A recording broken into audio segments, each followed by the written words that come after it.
Hello, friends, and welcome back to Proving Grounds number 33. I am Popgun, joined by absolutely nobody, because it is for some of us, it is the 4th of July weekend that you celebrate because you pick whether you do it the weekend early or the weekend after, since the 4th of July is in the middle of the week. Also, Canadians have something to celebrate. I'm not sure why, but that is a thing coming up this week as well. So you are stuck, at least for this first block, you're stuck with me, old Uncle Popgun. I'm taking time away from hanging out with my son and my wife to talk to you guys by myself.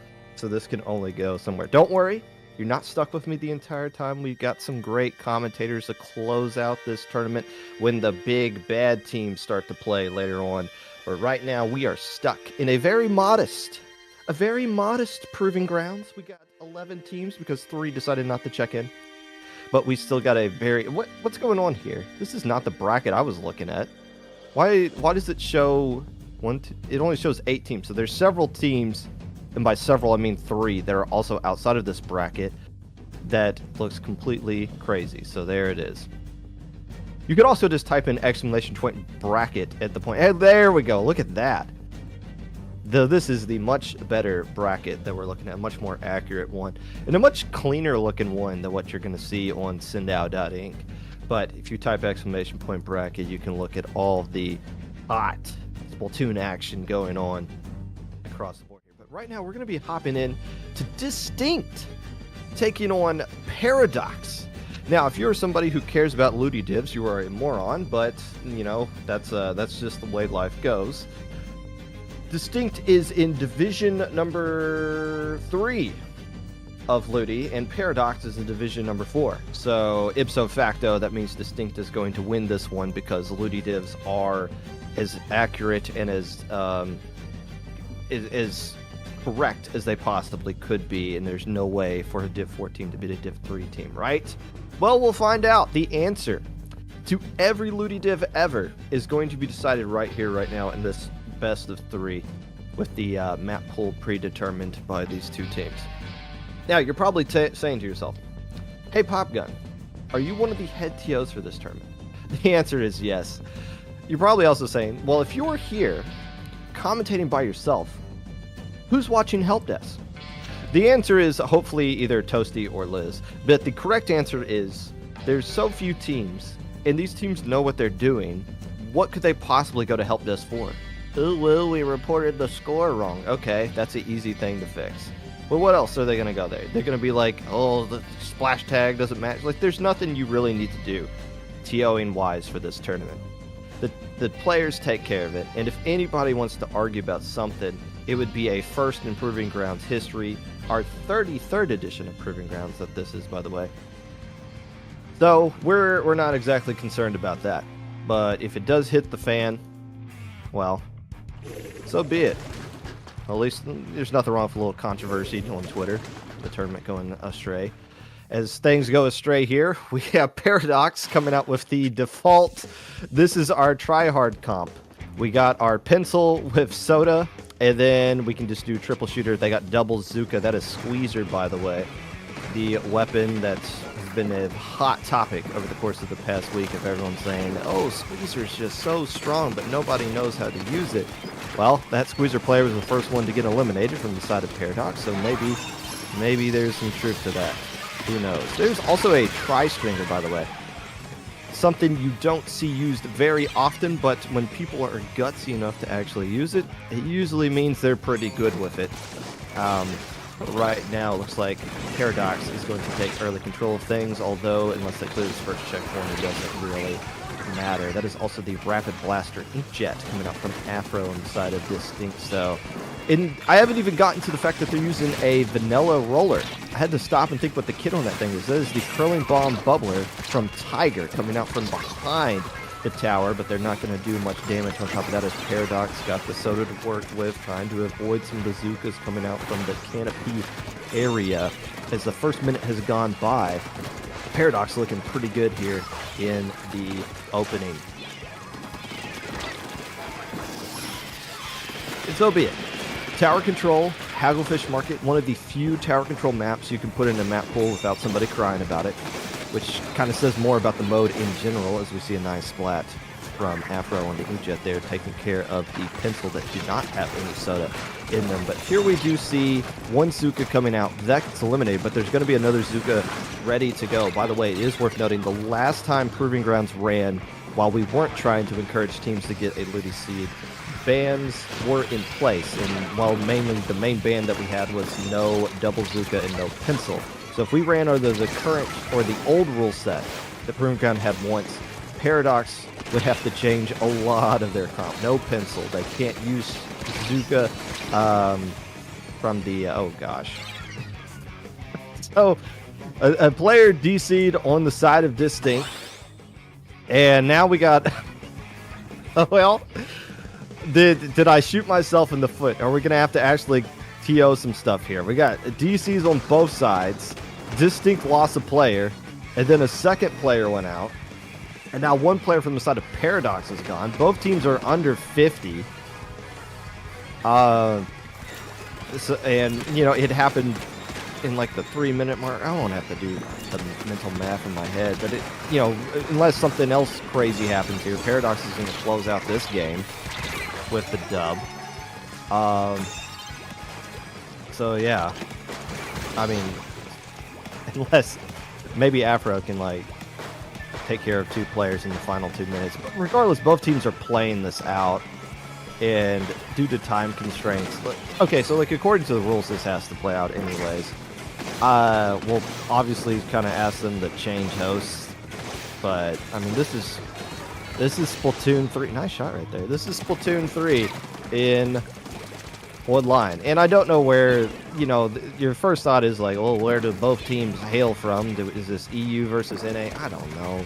I mean, I could probably look up that information, but this is, I mean, you're looking at this, you're looking at Splatoon. By the way, this is still much better than where we were at the beginning of Splatoon 3 coming out. You remember when the game first came out and just how absolute dog water everything was? Like, nothing worked. Games were crashing left and right. Salmon Run wasn't even working properly. Most of the time, those little sock puppet monsters were, like, teleporting all over the place. It was a crazy time. And it's just... Okay, so Dislnkt... Meanwhile, while I'm just kind of rambling right now, Paradox has yet to find a way to take the lead.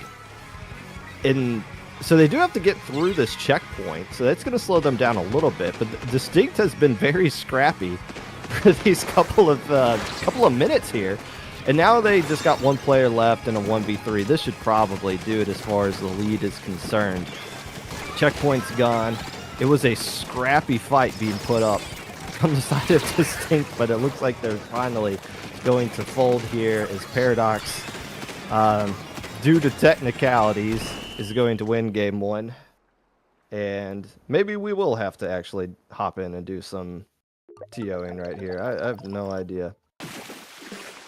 We'll see who's arguing with you in the chat, and it looks like nothing so far. Oh, boy. A question. We are not hosting this. Correct, Ellie. That is, by the way, shout out to our wonderful and talented person behind the stream, Ellie, from Overtime, who has one of my favorite people on planet Earth, unless they're not, is not hosting this one, and instead is the person behind the camera. So that's not on us. We didn't do this. It's not our fault, but that game is going to count. And it looks like, okay, so the host wasn't the one that DC'd because the lobby went on, but we are going to get everyone back into the lobby at least for game 2. And that was a little bit of shenanigans going on right there. So be it. You know, TOs can only do so much, right? Like, I can't fix the game. I can't fix the code. I can't run a speed test. Speed tests don't do anything. It shows you a snapshot of what that person's speed is at that one particular point in time. Now, you could play the card of, well, all tournaments should force players to use LAN connection only, like no Wi-Fi. I mean, like, a tournament could do that. I think we're nowhere near that level of, I mean, it's not that deep, but, like, it's also nowhere near, like, I would assume the vast majority of people are playing on Wi-Fi, and for 95% of the time, it's really not that big of a deal. But the 5% where somebody DCs at an awkward time in a tournament, or there's a Tetra player that you swear they have, like, more HP than anybody, than like a Snorlax or something like that, that's when it starts getting a little bit jank. But here's the one instance. And I'm spending more time talking about this than I actually should, because who honestly cares? Maybe the idiots in chat do, but I don't. And that's all that really matters. So I'm the one talking. But I believe we are going to have to get back into that room or rehost or something like that. So we will take some time to get that going. I guess I'll take a little bit of water right here. Does the commentator actually want to be here? I do, actually. Believe it or not, I am the head TO for this tournament, and I volunteered to do this. This is the only person behind the microphone right now, and I do have a long way to go, so forgive me if I sound a little bit bored, but I know I have to pace myself because I'm not going to be going super hype and energetic for 2 hours, probably, maybe an hour and a half. So I do want to make it a little bit more, and this is also like round 1, particularly when it comes to commentary. I'm not a big fan of commentators being like super hype and energetic about every single thing that they're seeing, because then the audience kind of gets a little bit drained over the course of the entire thing.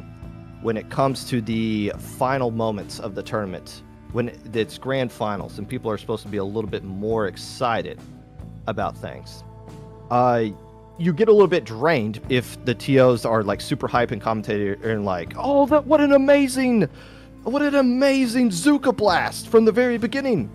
I was like, okay, 3 hours of that, the audience is going to start getting drained over that. So that's why you want to start off soft. You want to be a little bit chill and build up over time. That's the great way things go down. You should let me help you out, Pop Gun. No, I have no idea who you are, and this is your first time talking in chat. You could be anybody. Thank you for being here. But I know absolutely nothing about you. Rocket Guy, number 148. I do appreciate the help nonetheless, but I don't need it. I'm actually a little bit of a professional. I am so good that we haven't even found a way to get into the fourth. Are we still waiting on a fourth from some team? I guess the first question is, what happened to cause that DC? And we may never know about that. The second question is, are we going to find a way to get all 4 players back into the lobby? Did somebody get swallowed whole by a black hole or something like that? And we do have, what is this? Is this your iPhone that's zooming this in? Oh, the timer's ticking down. Okay, I didn't see that, Elemental, but I see it now. Thank you.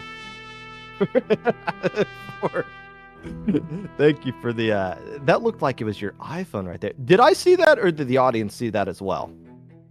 That was just me. Okay, so I'm speaking about things that nobody else could see. And they can't hear you either, can they, when you're talking to me? So it just sounds like I'm talking to absolutely nobody, which is fine. Somebody said I sound boring.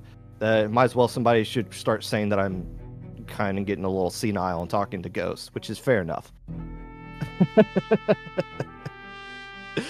The next game is starting soon. Splat Zones et Robo Ramen. By the way, there is no map list for this as far as what we decide. The players themselves decide. If you want me to break down the mechanics of how things are kind of picked with between how the teams themselves come up with this one, it's a little bit beyond me.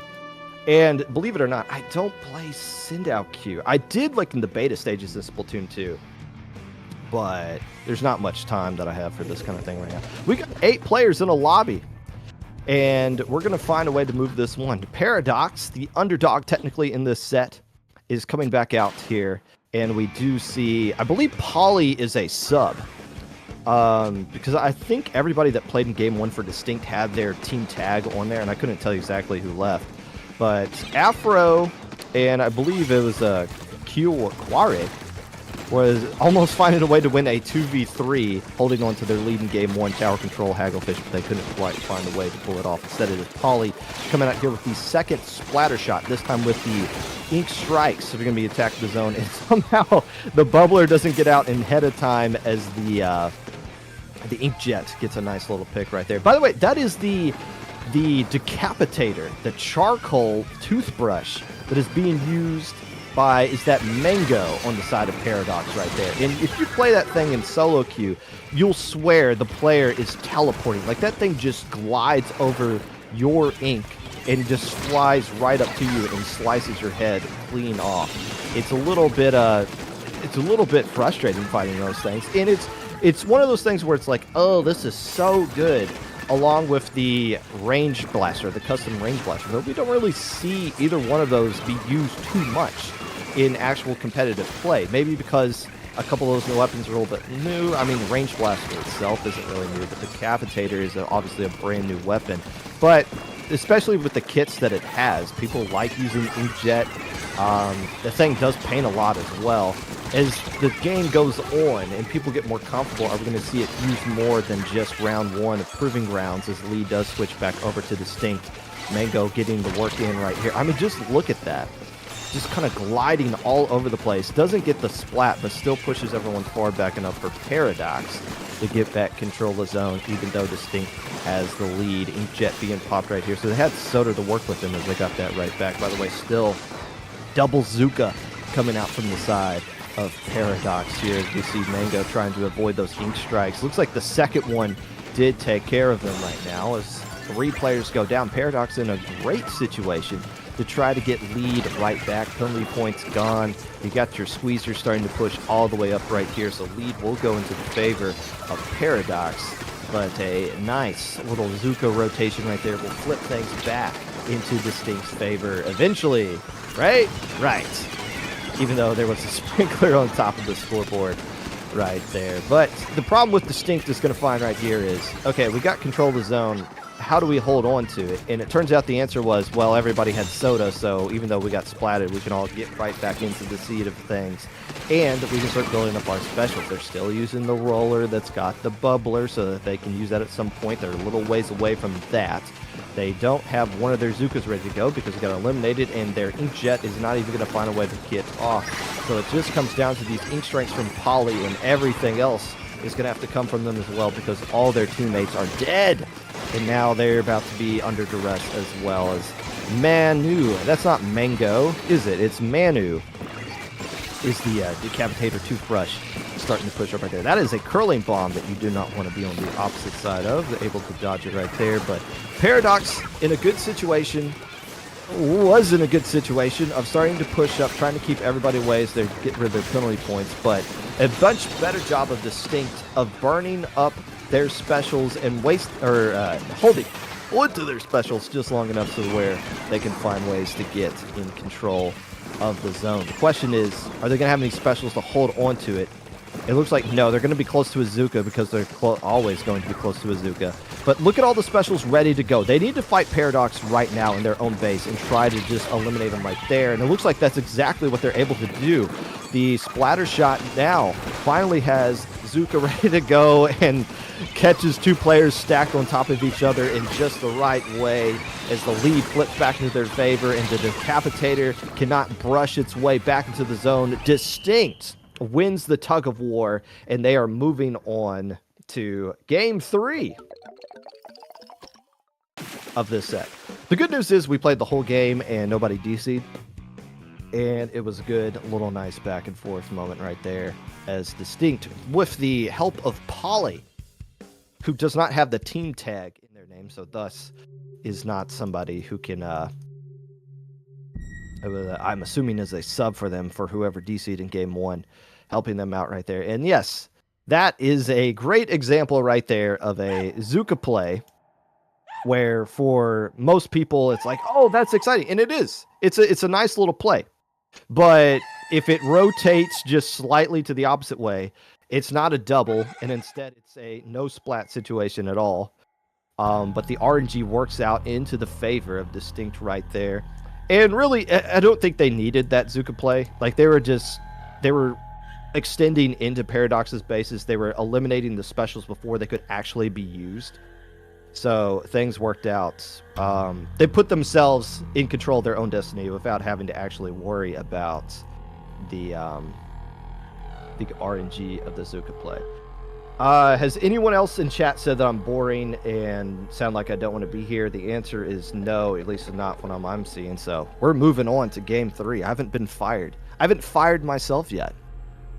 But I'm not the main reason you're here watching. You're watching this because it is Proving Grounds, and Dislnkt and Paradox are going to play in a game 3 that is going to decide their future for the rest of their squiddy little lives. Thank you, Elemental.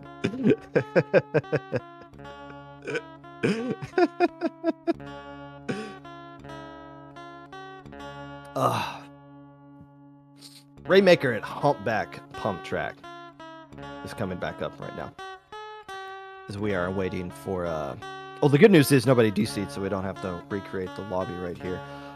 If you're wondering about the rest of the bracket, again, this is just one of the sets that's going on. Type exclamation point bracket, and you'll be able to see everything else that is happening in this tournament. I have no idea where we're going to go next after this. Maybe we'll take a little bit of a break. Maybe we'll talk about something else. I don't know. Regardless, let's see how this game 3 works out. Winner of this moves on. Loser gets to hang out in loser's bracket. And no, we're not calling it redemption bracket. We're not going to butter it up for you. It is a bracket for losers. One of these teams is going to go right there. No changes from the side of Dislnkt. You're going to keep this fast-paced comp here with Rainmaker, especially with the roller, which works out good on humpy maps like Humpback Pump Track. On the side of Paradox, they're saying, let's add a little bit of a slosher play right here. We don't like pencil, but we still want to keep soda, so somebody has to use NZAP so that we can keep the Zoda and keep things moving right there. By the way, it is worth noting, Dislnkt can play the card of, if they win this one, without having to use Soda. Like, okay, cool. That's great. You don't get bonus points for that, but you do. It is still impressive nonetheless. Paradox trying to pop the Rainmaker after clearing this first checkpoint, and gets a few smidgen of points on top of it, but that is the dead push right there. Dislnkt now trying to ride these curling bombs up to this edge as they're trying to attack this right side as well. As Rainmaker, kind of like tower control, there's so many maps that are just absolute horrible, but Humpback seems to be the one that you can run that seems fair enough right here as Afro starts to clear the way with this Inkjet. Gets a nice double on top of it, and that clears the way for the lead to happen, and two more players going down. Dislnkt has an opportunity to get a KO right here, trying to dip and dodge their way through all kinds of nonsense. Does get eliminated with 16 remaining, but here comes Polly and Afro along the Bavsk side. This push is not done just yet. 4 players up for Paradox, trying to build up some specials. They do have an Ink Zuka to work with, and those Ink strikes being thrown out from Dislnkt aren't going to be enough, but somebody steals it, gets all the way to 1. It's still not over yet because Tiger's the last player left alive in a 1v1 situation, goes head first into that. Did somebody jump to that bubbler though? And it looks like yes, a couple of players did, but the push is still okay. That is the end of a push. There's nobody else to jump to. There's no more beacons inside of a bubbler, and Dislnkt, those slippery little devils, them found a way to squeak out more and more points, and now Paradox is stuck in a situation where they have to get a KO, and there are people jumping out from trees to smack them in the faces. It's never a good sign. 2 minutes and 45 seconds left to go. There's plenty of time for Paradox to get back into this one. They've already cleared the first checkpoint, mind you, so it's not like they have to make a pit stop on their way to the pedestal, and it's Rainmaker. 1 KO can end the game, or yes, a KO, of course, can end the game. 1 wipeout can end the game, and keep in mind, Dislnkt does not have any Soda to work with either, so if they get wiped out, it's just GG at that point, and it could come right here, as here comes some Zuka Blast, and everybody's in position for Paradox to start pushing up the Rainmaker, inking closer to that pedestal, but you don't need to get little points here and there. You need to get a KO. Another option Paradox can go with is just try to slowly inch their way forward. Move forward, die with the Rainmaker, trade, pop it, and pick it right back up. But Dislnkt is going to shut down this push right here and there. And 2 minutes left to go. Paradox is still yet to find ways to get too far into the enemy base to even make it dangerous for Dislnkt. But anytime they're going to be around that elbow area with the Rainmaker and without a splat bomb underneath them, all they got to do is get a wipe, and then the Rainmaker just walks to that pedestal, and it's over. Because, again, no Soda for the side of Dislnkt. They are going to use a lot of specials, though, to make sure that Rainmaker stays in mid. If they get wiped out with the Rainmakers in mid, it's going to be fine. They're going to respond back in time before they can even get close to the pedestal.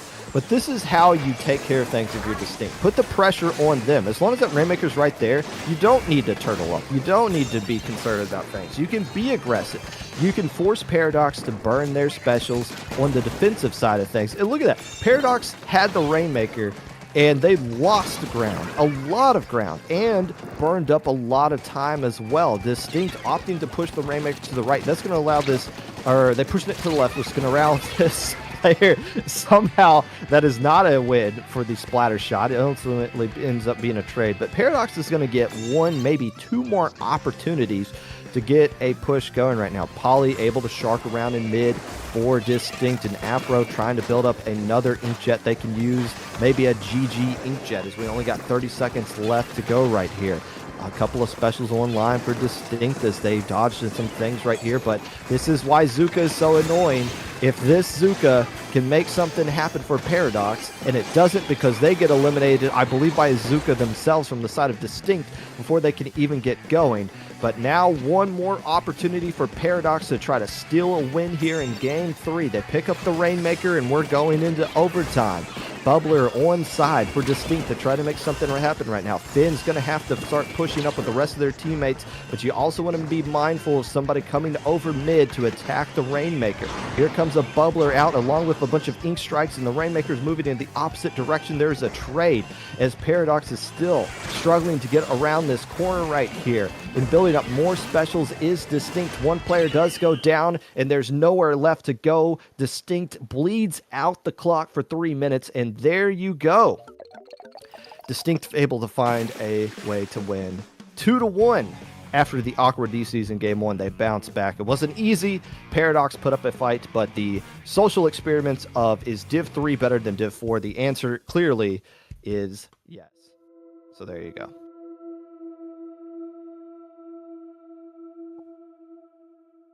And there's replays if you care about that. I'm sure you do. But I mean, it's hard to, when you have to go all the way to the pedestal, obviously it's difficult. And credit to Dislnkt for not overplaying things when they got to this. Like, look how far back they are. Like, they're not engaging until they know they have the upper hand. Like, one player gets eliminated, and then they start building up specials, and then you just send one player in conjunction with those curling bombs. Like, to be able to attack the zone from all the way back there with the curling bomb while you're still got like the bubbler set up in case like your defenses fall apart. Like there's different levels of a defense that would put on display there by Dislnkt. And I mean, it's not the most difficult thing in the world to hold a final checkpoint like that, but there's plenty of teams that find ways to screw that up.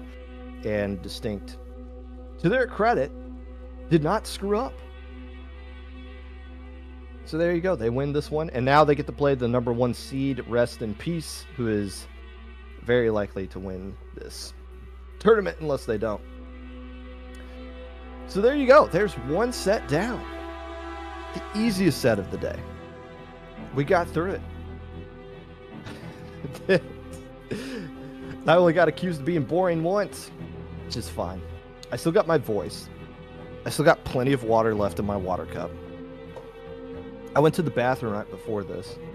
Are we going to hop in to this... where are we going next? I guess that's the question, because there's some other matches that are going on right now. I don't know, hold for 3v6. Yeah, did we hold that? Did we hold it? Are we going to it or not? I don't really know what's going on right here. I wasn't paying attention to holding... If I was supposed to hold a bracket match, I did not do that. I didn't know if you were going to do that. So we're going to launch an investigation and see how things go on from there. In the meantime, we would like to say a very happy Canadian Day to Canadians tomorrow. Now, if you're not familiar with what Canada is, because I'm not sure the vast majority of you are not, it is a country far to the north. It is a very cold territory. It holds a very evil and terrible power within its mountains. Some famous Canadians that come from Canada. You got Wayne Gretzky, Ryan Gosling, Wolverine, the superhero Wolverine, I believe is Canadian as well. Justin Bieber. Whoa. Justin Bieber. Hi, Lily. Hi. How are you? I'm good. Speaking of Canada and Canadians, I figured you could use some company for a couple hours. Now, speaking of Canadians, yeah. Liz is our Block 1 booker for commentary. Mm-hmm. Did nobody ever reach out to you? Oh, they did. So I, because of Canada Day stuff, I have a barbecue with my family, but I'm not leaving for 2 hours. And I tuned into stream and I saw you were here by yourself and was like, that's sad. It wasn't sad. I was having fun. I was doing great. Well, I mean, I can leave if you want. No. You're here. You're here. Yeah, so I said no to commentary because I thought I was going to a barbecue, and I am, but again, It's not for another 2 hours, So we guilt-tripped you into... So you're doing this out of pity? Mostly, yeah. I tuned into stream, and I was like, this is just Top Gun alone for however long this first block is, and that's unfortunate. So what you're saying is when we reach out to our commentators... Yeah. What we should be doing instead, when we get told no initially, what we should say is, please. And what you should say is, well, I guess Popgun's going to commentate alone for 3 hours. And then everyone will be like, oh, maybe I could shuffle my plans. Well, it's okay. It's okay. Only one person complained, but it seems like they've come to realize that I am as good as I actually am. Good. So we are going to be hopping into BlankZ versus Amoura. But we continue to talk about Canada Day. What is Canada Day? Is that just like discount 4th of July? And I mean, kind of. Except yours is like your Independence Day, right? Yes. Ours isn't that. Ours is like 18 something, when the 3, essentially at the time, territories of Canada, would have been Nova Scotia, New Brunswick, and I forget what Upper Canada was called at the time, but it was like where Ontario is kind of now. And they are like, yeah, let's be a country, I guess, since we're all essentially European colonies. And then they just like formed a country. Okay. And that's what that day is. That's what Canada Day is for us. It's just like the day we became a country, and we did it politely by signing paperwork. that is boring. Almost as boring as naming everybody on your team after the same exact thing. It's Poyo. I was just thinking that. I mean, it is powerful though. It is the Kirby noise. So. Okay, and that is Amoura. Just using that. No wait, no. Hold on. That is BlankZ. BlankZ should be the yellow team, right? Because, yes, Amoura is Zeke. Zeke is on Amoura. Unless I'm tripping. Seems to happen every now and then. Yes, we got the colors correct right now. And BlankZ should be the team that's up 1-0 because they are well, they should be on paper better than Amoura. In theory. I do like the clan passing. Some very good clan passing here, but I mean, a crab is definitely responsible for that. And a very bad clan juggling in mid, so I don't think this push is going to go very far. Okay. Okay, so hold on. I'm just thinking. Trying to figure out who's here? Well, no, I figured that much out. I'm just trying to get established because I was kind of talking about how we saw the toothbrush, the decavitator in the last game, and thinking about, okay, cool, we're seeing new weapons, and we're not used to seeing new weapons, even though everybody, when the new weapons were coming out, like, oh, this is going to be viable right away, but nobody's using any of them. Yeah. But now we see this new edit with the Splat Bomb and the Crab, which is like so bizarre for any of us to see, like a Splatling of this kind get a hit like that. It's almost weird. You just sat on that player, by the way. Excuse me. But I as though we haven't really seen it that much often. Whenever I do see it, it is always paired with a pencil, which is like something you would never see. Like a comp like that you would never see in any editor. I mean, it's that edit in particular is fairly close combat, so it doesn't really feel like a backline. It plays very much like a midline, like edit normally kind of does anyway. But on top of that, like, Zap's position in the meta right now is kind of weird. So no one wants to play it. So... Well, everyone wants to play Gal, like Prism does right there. If you can get a quad right on top of players. But if you can get a quad, you play whatever you want. That's all exactly. Yeah, if you're good, you get splats. I don't care what you use. Like, you don't even have to have a Zuka if you're that good. But yeah, so the more I'm seeing of that edit, the more I think of it as like, okay, this isn't a heavy, this is a Nautilus, or like we're trying to like fit it into that role. Absolutely. Of Nautilus of like, well, I don't want to do splashdown or point sensor rain. Well, this one's actually got a really good kit if you want to use it in that kind of play style. So I guess that's just, I need to change how I view what the edit is, because I've always just seen it as a heavy, but no, I gotta see it more as an edit. That's more so because it came with the cooler, and people, when they play cooler, tend to play back and safe, which fits that more heavy play style. But the edit itself is just a very fast-moving weapon, so it really can and does feel like the Mini or the Nautilus role. I want to give credit to this Gal player, but their name is just Poyo, so it could be anybody. Just fine. Probably me. If it was you, that would be insane. Yeah, I'm commentating and playing at the same time, and also I play Gal now, somehow. Do you even own a Gal? Yes. Okay.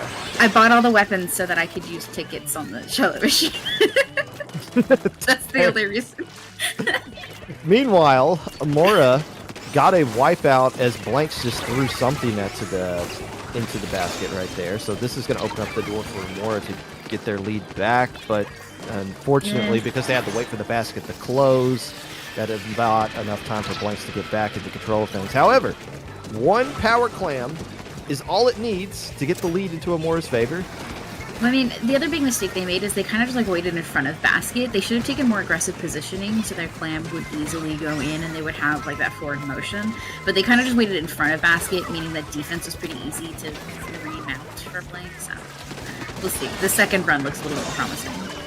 They do get the lead right here, and everybody that's alive has some clams to work with, so they're going to bleed their way down into things. With 30 seconds left to go, Tax Evader. That is not a good name to be calling yourself, but I mean, it's not like the IRS can figure out who you are because you're using an alias. Exactly. So it all works out at the end, I guess. More power to you. 15 seconds left to go. BlankZ has something kind of building up right here. They got some soda to work with. They're going to have a trap. By the way, double crab. I just now kind of realized that with the dualies. It's been a while since we've seen double crab on this map. It's been a blessing not to see double crab, but the monkey paw has curled, and we got other things to deal with right here. The gal gets eliminated. The pencil is holding on to the one power clam that they need. The question is, can they get into control in a position where they can get things going? Nice little splat right there. Yes, but their ball's so far behind. The jump's not going to make it in time. They needed to be moving with the person moving in. They didn't have time to wait for a jump.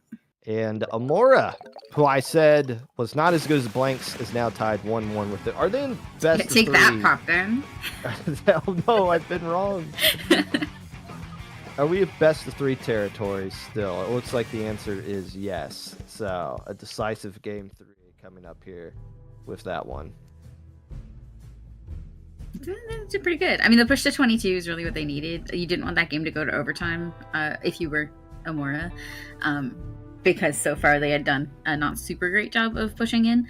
There was a lot of stalemate in that set, so it was not super nice.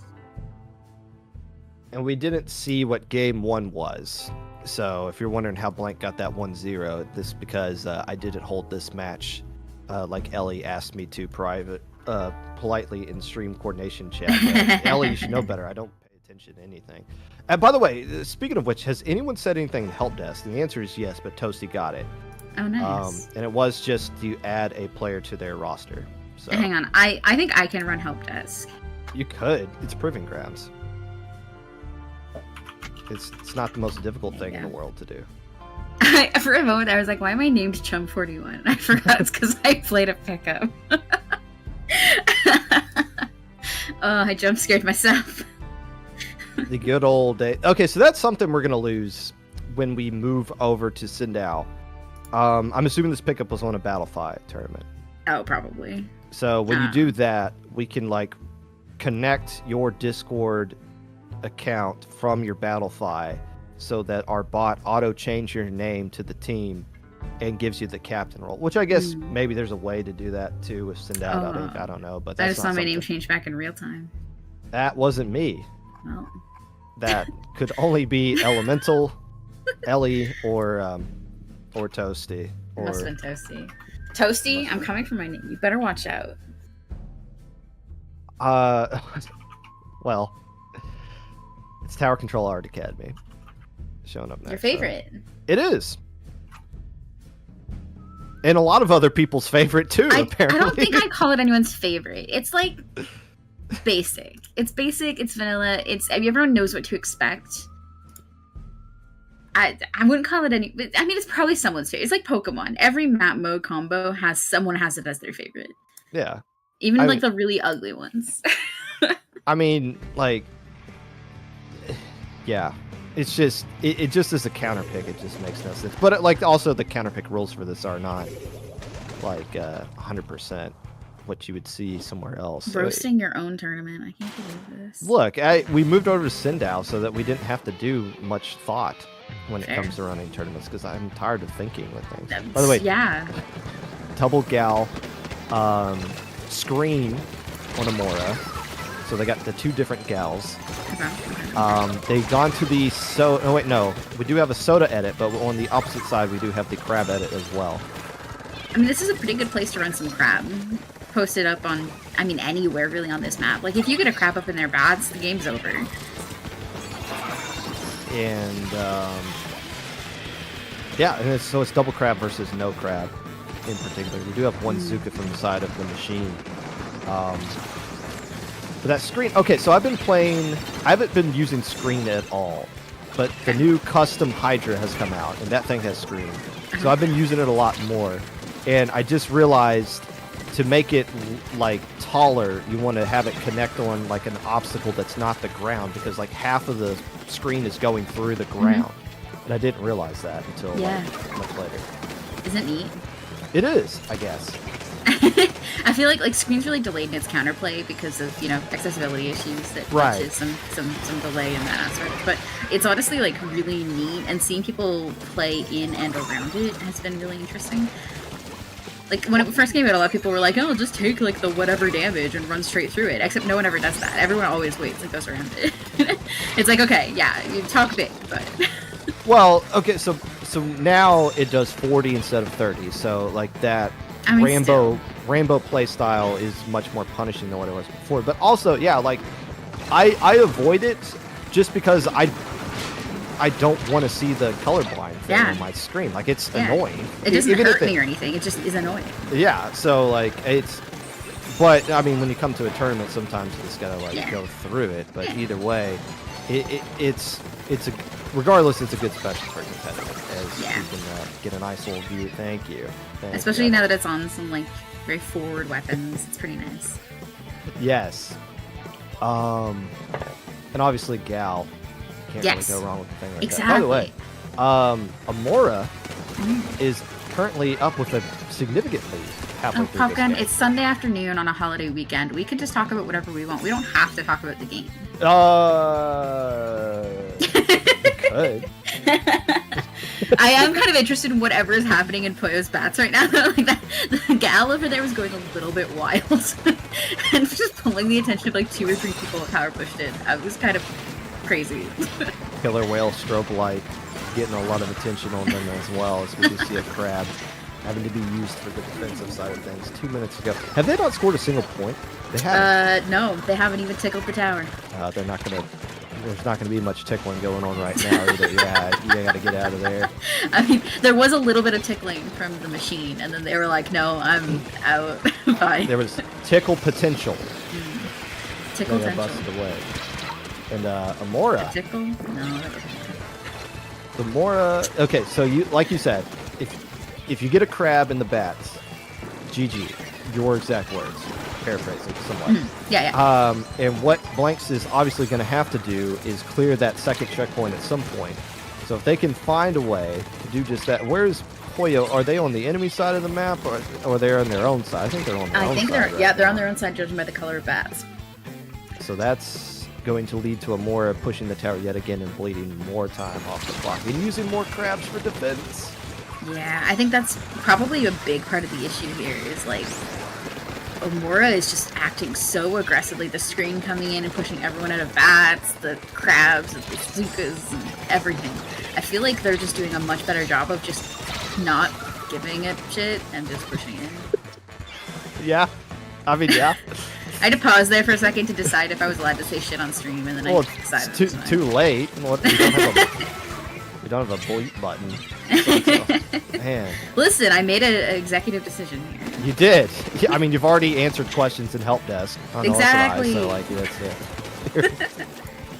30 seconds left to go. BlankZ has yet to put up a single point. They've had to use specials defensively. Their backup crab's been eliminated. They do have some soda to work with right here. And all of a sudden, a couple of players are going down. But Tax Evader says, I got the Zuka. Get that splat before they fire off the Zuka. That's not going to be the case. But here we go. First checkpoint underway. How are they going to clear the second one, though? That's going to be the issue because it looks like things are looking pretty good defensively. Tax Evader's now firing off that Zuka shot. It's going to chase everyone away from the tower. Amoura's going to hop on, and the upset has been completed. I said Amoura or BlankZ would be the better team, and I lied to your faces for the first time ever. Yeah, definitely for the first time. This definitely hasn't happened before. Popgun is always right, except for right now. Yes. Yeah. And that also means we're going to stick with them, right? We're just going to go right into the next one? Because we don't want to do 1 versus 4 just yet. Yeah. I'm looking. Yeah, we got an official from Ellie. So we're set right there. Okay. All right. Speaking of talking about whatever we want, did you all hear that we had the first Category 4 hurricane in the Atlantic in June ever? This is the first one ever happened in June. A Category 1? 4 hurricane. Oh, a Cat 4. No, Cat 4. I haven't done that. I haven't seen that. It just popped up today. So it's not like you're like way behind the news. It was like this morning, but still. So if you go to weather.com, which I won't. To look up what other kind of like local weather that you have, or the weather someplace you're going to, you have to get through the front page, and the front page is always like Armageddon happening in. It's like okay, like there can't be a cataclysmic storm every single day. Weather.com. I mean, that can. We just keep moving the goalposts for cataclysm. Yes. So that would be where I would see if there is a category whatever storm. So in the Atlantic, you said? Yes. It's down. I think it's set to hit Mexico, is what I was reading. Let me pull up my hurricane group chat. Wait, what? How? Isn't that where all the hurricanes come from? I mean, I'm sure there are hurricanes that hit North America. Yes. But there's wait. Except we did have one in the Pacific last year. That hit the western side of Mexico and some of California. So I have 2 questions. Yes. First off, I'm pretty sure hurricanes have hit the North America like on an annual basis. Yeah. Category 4 and beyond. Oh yeah. The second question is, how does Starman Waiting in the Sky only have 3 people on our? They have. That's a really good question. They got 5 on their roster, including a sub. How do they only have 3 on our thing? That's a good question. So yeah, Cat 4 is hit all the time. This is just the first one in June, which is in June. Yeah. Okay. Yeah, global warming and all that. I mean, it's like climate change. It's like 8 hours left, or like 9 hours, I guess, of June left for you. But it's okay. Technically, sure. I was okay, but it's the Pacific Ocean. Where it's like, I think there was just like one recently. Yeah, we had one last year. Deal. Yeah. Or something like that. I don't know. Oh, yeah. I don't know much of this. Yeah, we had one. We had one. Oh my goodness, it's right aligned now. It's because Jasmine, you gotta like align to the right side of the. Yeah, there you go. We go. So.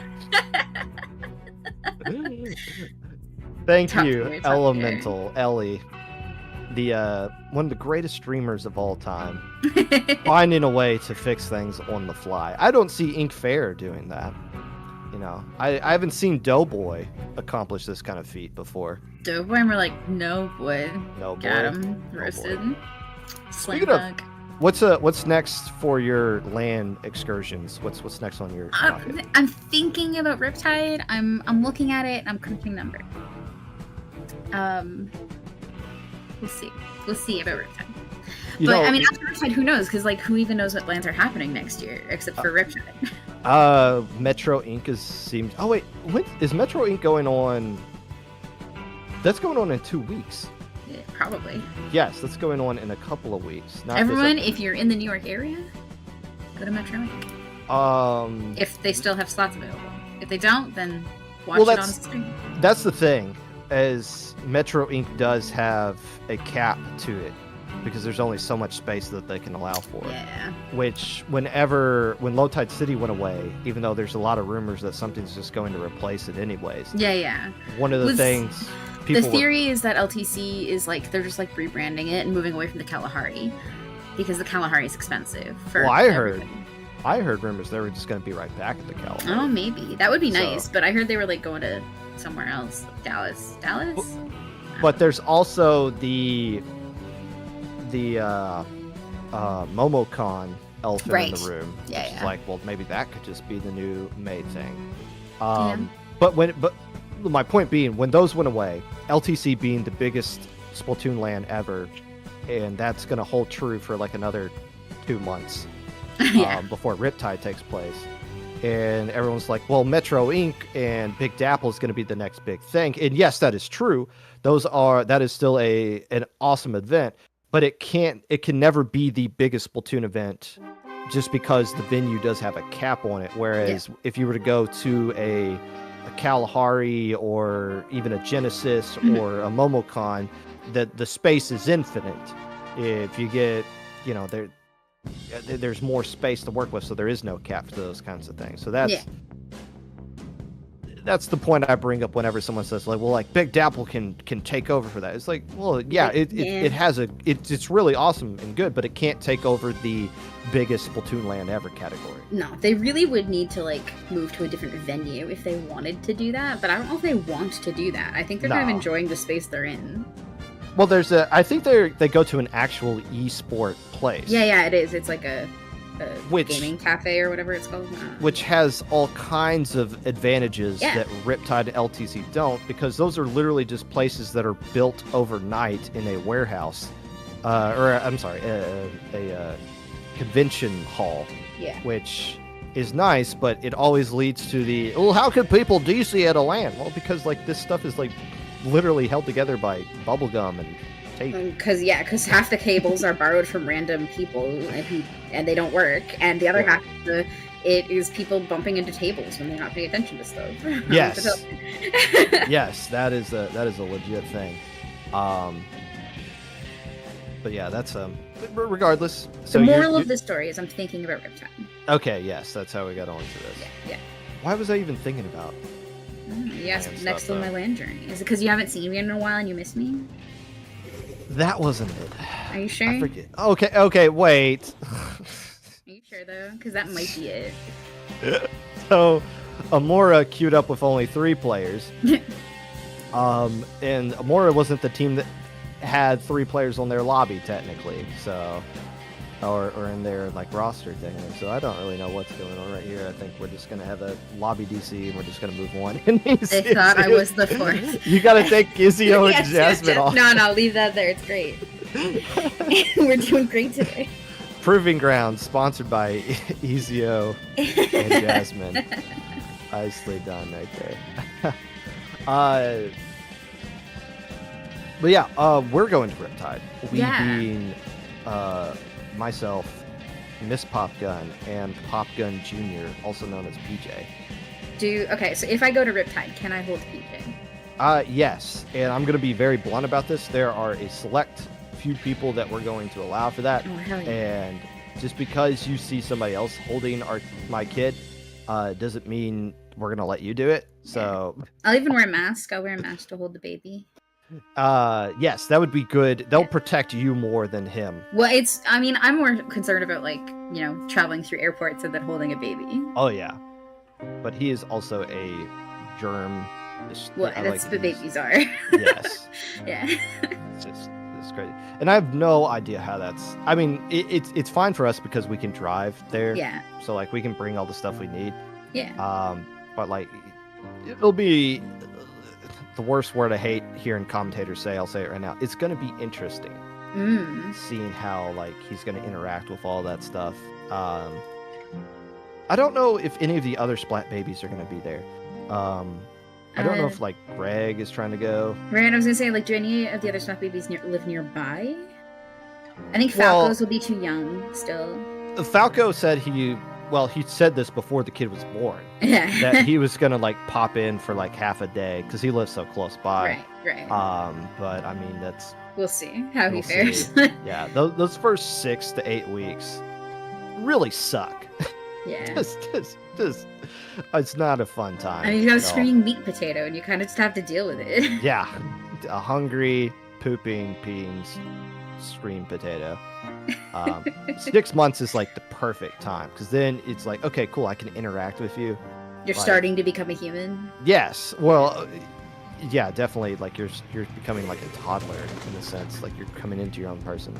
And we finally got some teams that are ready to play this one here. Amoura pulling off the upset over BlankZ, and now they're going to be taking on Starman waiting in the sky. They waited long enough for this set to get started, and all of their names appear to be different as well, so who knows who they actually are. Yeah, I mean, no one's Puyo anymore, which just makes me very sad. But we'll have to see how this goes. Already, okay, I'm not, okay. Do you ever watch someone get a kill, and you watch them do the whole thing, and you're still just like, wait, how did you get that? You're not, well, I mean, Ezio's probably thinking the same thing, too. It's like, I threw that bomb to kind of, like, chase you out. You weren't supposed to die to it. Yeah. It's great. It's a nice bonus, though. Yeah, like, I was just supposed to trying to scare you, but so be it. It seemed to open up the door for us to get this first checkpoint out of the way, which is nice. And now Amoura's going to take a stab at things. Yeah, don't you love when you're just heading back to mid casually and you get jump scared by a tri-slosher? Nice. We're moving into this left-hand side. It's moving pretty okay. I feel like we're sitting a little too long in mid. Like, this the rule of this map is mid is a giant checkpoint, choke point, and you want to get out of it as quickly as possible. So you like want to move up into this left elbow pretty quickly, and they're just sitting in mid for a very long time, and it's making me nervous. 2 players going down from Starman. Bet 3 as they're starting to spawn right back in. Just this tri-slosher here is not going to do enough to save the checkpoint. So now, all checkpoints gone. 3 minutes, 30 seconds left to go. Amoura's going to find a way to get lead right here, but how much? There's some weird geometry happening there. Things are getting interesting for sure. Ezio coming in a little clutch is going to miss that Rainmaker, though. I'll push to 31. Now, especially if they took out that glass area, 31's beatable. Very, very beatable. But someone still has to pop the Rainmaker. Okay, so what are your thoughts on... Because we're still going to use this in Rainmaker, because once again, there's only like 3 Rainmaker maps you can use that nobody's going to complain about, and this is one of them. But they changed it. Did the changes make it better or worse, in your opinion? In my opinion, worse. I think the stall of that glass area was really important. Especially like if you wipe out while they're getting first checkpoint, like it's really, really important to have that area just to like slow things down a little bit. But now they just can run straight through it and they don't really care because it's all paintable. So it's a lot easier to lose very quickly on this match. And it also makes like the push to the right, like even if you got like in a good situation where they're like down, it's like, well, maybe it still even makes sense to go to the left just because it's so much faster because we don't have to walk anymore. Yeah. Not that like you would constantly want to push right after you clear the first checkpoint. Yeah. Depending on what the score is, like maybe you want to get like a quick lead that way or something. But yeah, it's like pushing to the left now, once the checkpoint is cleared, is like infinitely the more correct choice than it ever has been. Yeah. Because there's no slowdown. Like we had the slowdowns on both sides, and now there's only slowdown on one side, and it's on the worst side. Period. So we see Starman not going to find a way to get the lead right there as everybody gets eliminated except for the T-Tech who could be lurking around in the air. Earlier, Ezio was looking at a flank to the left, and yeah, look at that. We do have a flank behind with some jumps. So the Rainmaker is going to just run for it. We're probably going to run into some other teammates, but this still was a really good position for the members of Starman. I'm kind of sad they gave it up now. Well, I know why they gave it up. They had to. They thought it was going to go bad, but still. No, they're starting to push right back up into things. It does make... Okay, so look at all that yellow that's in there. So, like, things are looking good for Starman. They just got to find a way. Ezio trying to get a flank around the little awkward spot right there. It is now completely behind everyone. If they can win that and still survive, that might have been lead right there. But still, Ezio keeps finding ways to get into like these kind of cheeky spots. But keeps just ended up being trades that they're finding like working out of.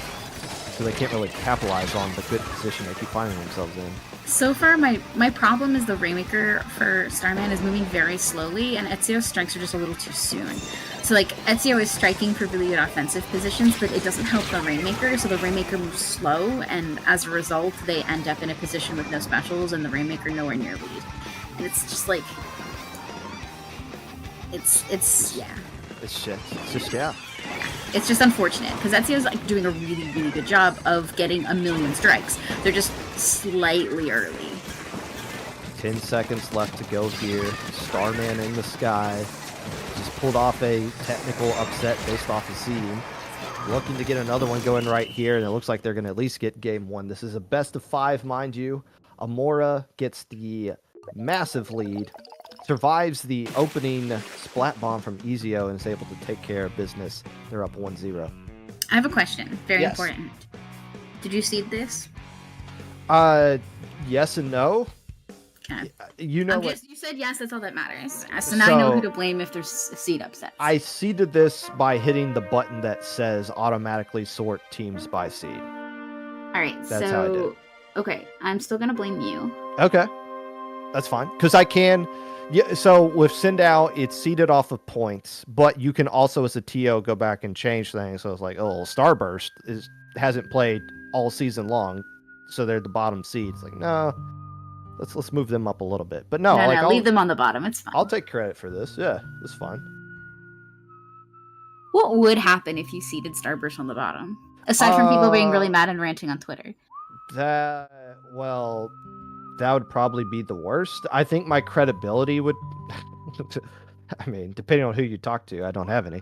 But, like, if, I think my credibility as a TO would diminish. Fair. But also it'd be really weird because, like, I couldn't use the excuse of I didn't know they were Starburst. Okay. But could you say that Sendo did it, technically, not you? Yeah, but that's also not an actual excuse because... Again, I could fix it on my own. But how many people know that? A lot, actually. Oh, well, never mind. I say it at any chance that I get the opportunity to do so. How much of a perfection... if you're going to go to this extreme, Ellie, to make sure that you got everything lined up, maybe get the right font. Like or color? Like but color's closer now. The colors, yeah... But it's not the right font. Like, you should know what the correct font is, right? Didn't Inky just walk you through all this? Comic Sans. Poppy Russ. Yeah, Papyrus. So if you're using Papyrus, now you have to use Sans. Comic Sans. You have to complete the joke, the full circle. Well, there you go. But also, all of them are... Perfect! Oh, great. Great. Oh, no, that's great. This is what you get for harassing the streamer. Oh, this is good. This is what the people wanted. This is definitely... I mean, if the people could choose between sitting here and listening to us talk, or watching this in between games, they would definitely want to watch this. Oh, I didn't see Hoenn had posted the Path of the Storm in our coordinating. Thank you, Hoenn. Well, actually, that might... Wait, no, the path wouldn't affect Hoenn. Unless it does, I don't know. It's unlikely to. Well... You'd have to swing pretty hard, right? To yes. Hit Hoenn, so... So this is best of 5. We are looking... This is winner's semifinals, by the way. Oh, wow. The winner of this one will take in Rest in Peace... Saith the Lord. Zenith, Yoshel. Oh, okay. Pick up. So yeah, they're pretty good team. Good, pretty good. But who's going to play them is the question. As you see things start rating up. Okay, so this is Barnacle and Dime. What mode is this? Splat Zones. I was going to say the only tournament legal one. I guess Clans is technically tournament legal too. But this got revamped too. Yes. You got that little area that Ezio's at right now along the left side, which if you drop down there, the only way to get out of it is to go forward. You can't go back. People were like really torn about that. I think it like overall is a net positive. It's just like it could have been better if there was a sponge or something to get back up to your side. Yeah. It seemed like such an obvious thing to like allow you and not your opponent. Yeah. Go back up there. No, they want you to full commit. Yeah. Which is why I never go down there. Because I never want to commit to it. What weapon do you play that would want to go down there?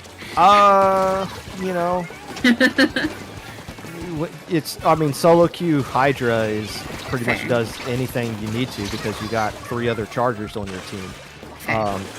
Here we go, Zeke getting the Zipcaster, the Vanilla Stamper, by the way. Trying to find some Zipcast spots. And now they're stuck down here. And Alp says, nah, this is actually bad. Let me jump out before I use the Zipcaster. And just end up dying right there. But Starman is starting to flex on their opponent. Like, we'll kind of assume they might do in game 1. Instead, they're taking care of business right here, and there's just Zeke's been holding on to this Zipcast for a long time. I was gonna say, the specials are gonna have to come out now. And Booyah Bomb on zone. Can Zeke get a splat on zone? No. One player does get splatted, but I don't think it's gonna be. It should be enough to stall it, but it's not. The wipeout at the end just had insult to injury. All right. Well, there you go, Starman. They were waiting in the sky for game 1. They seem to have come back down to earth. Oh, question for you. Yes. Do y'all have like a nursery theme for PJ? Yes. It is. You'll have to DM kind of me if you don't want to say it here. No, there's no doxing by saying what the theme is. Fair.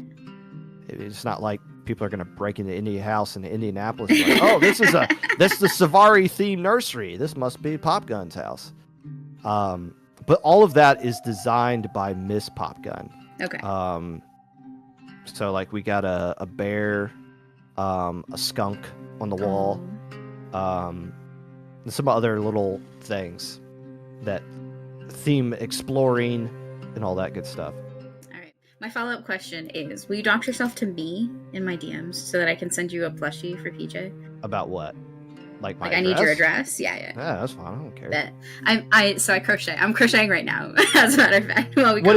Okay, so what have you made so far? Oh my god, like I'll have to give you up my Facebook page. I sell my crochet stuff. So I sell at a little shop here. You know Allie, the Tetra player. Yeah. I'm on a project with her.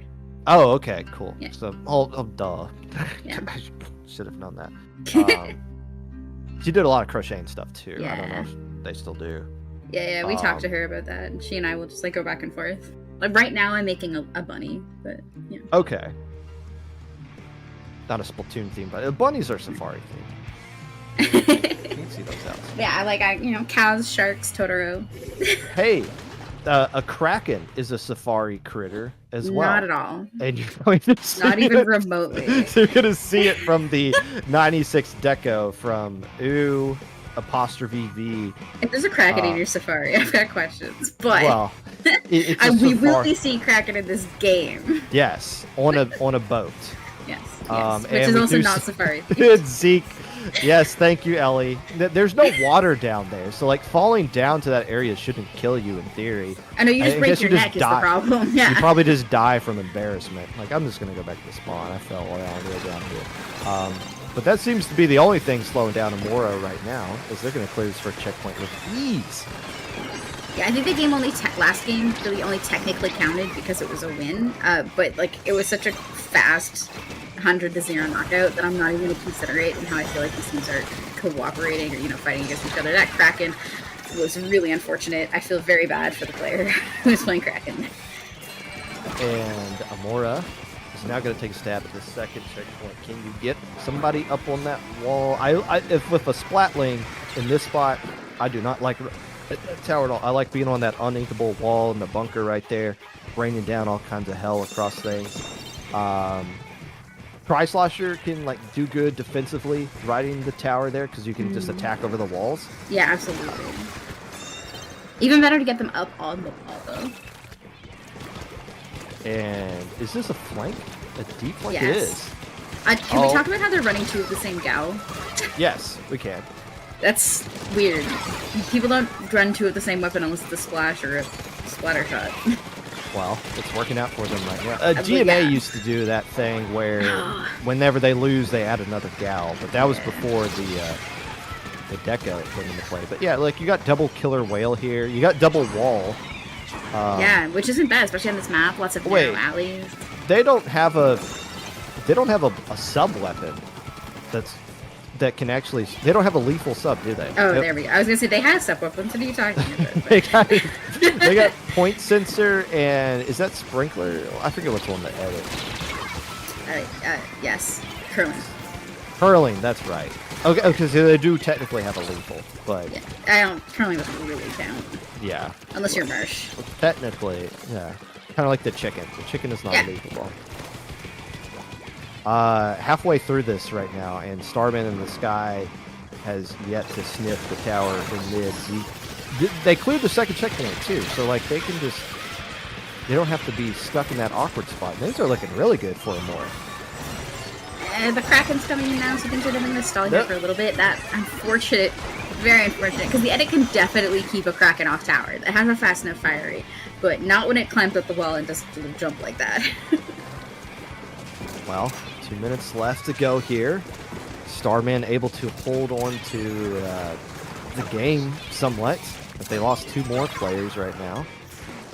Amoura's going to be hopping right back in, and yeah, I think this is looking really good for Amoura right here, other than this tri-slosher taking care of business. Ooh, that was a good slosh to hit after they died.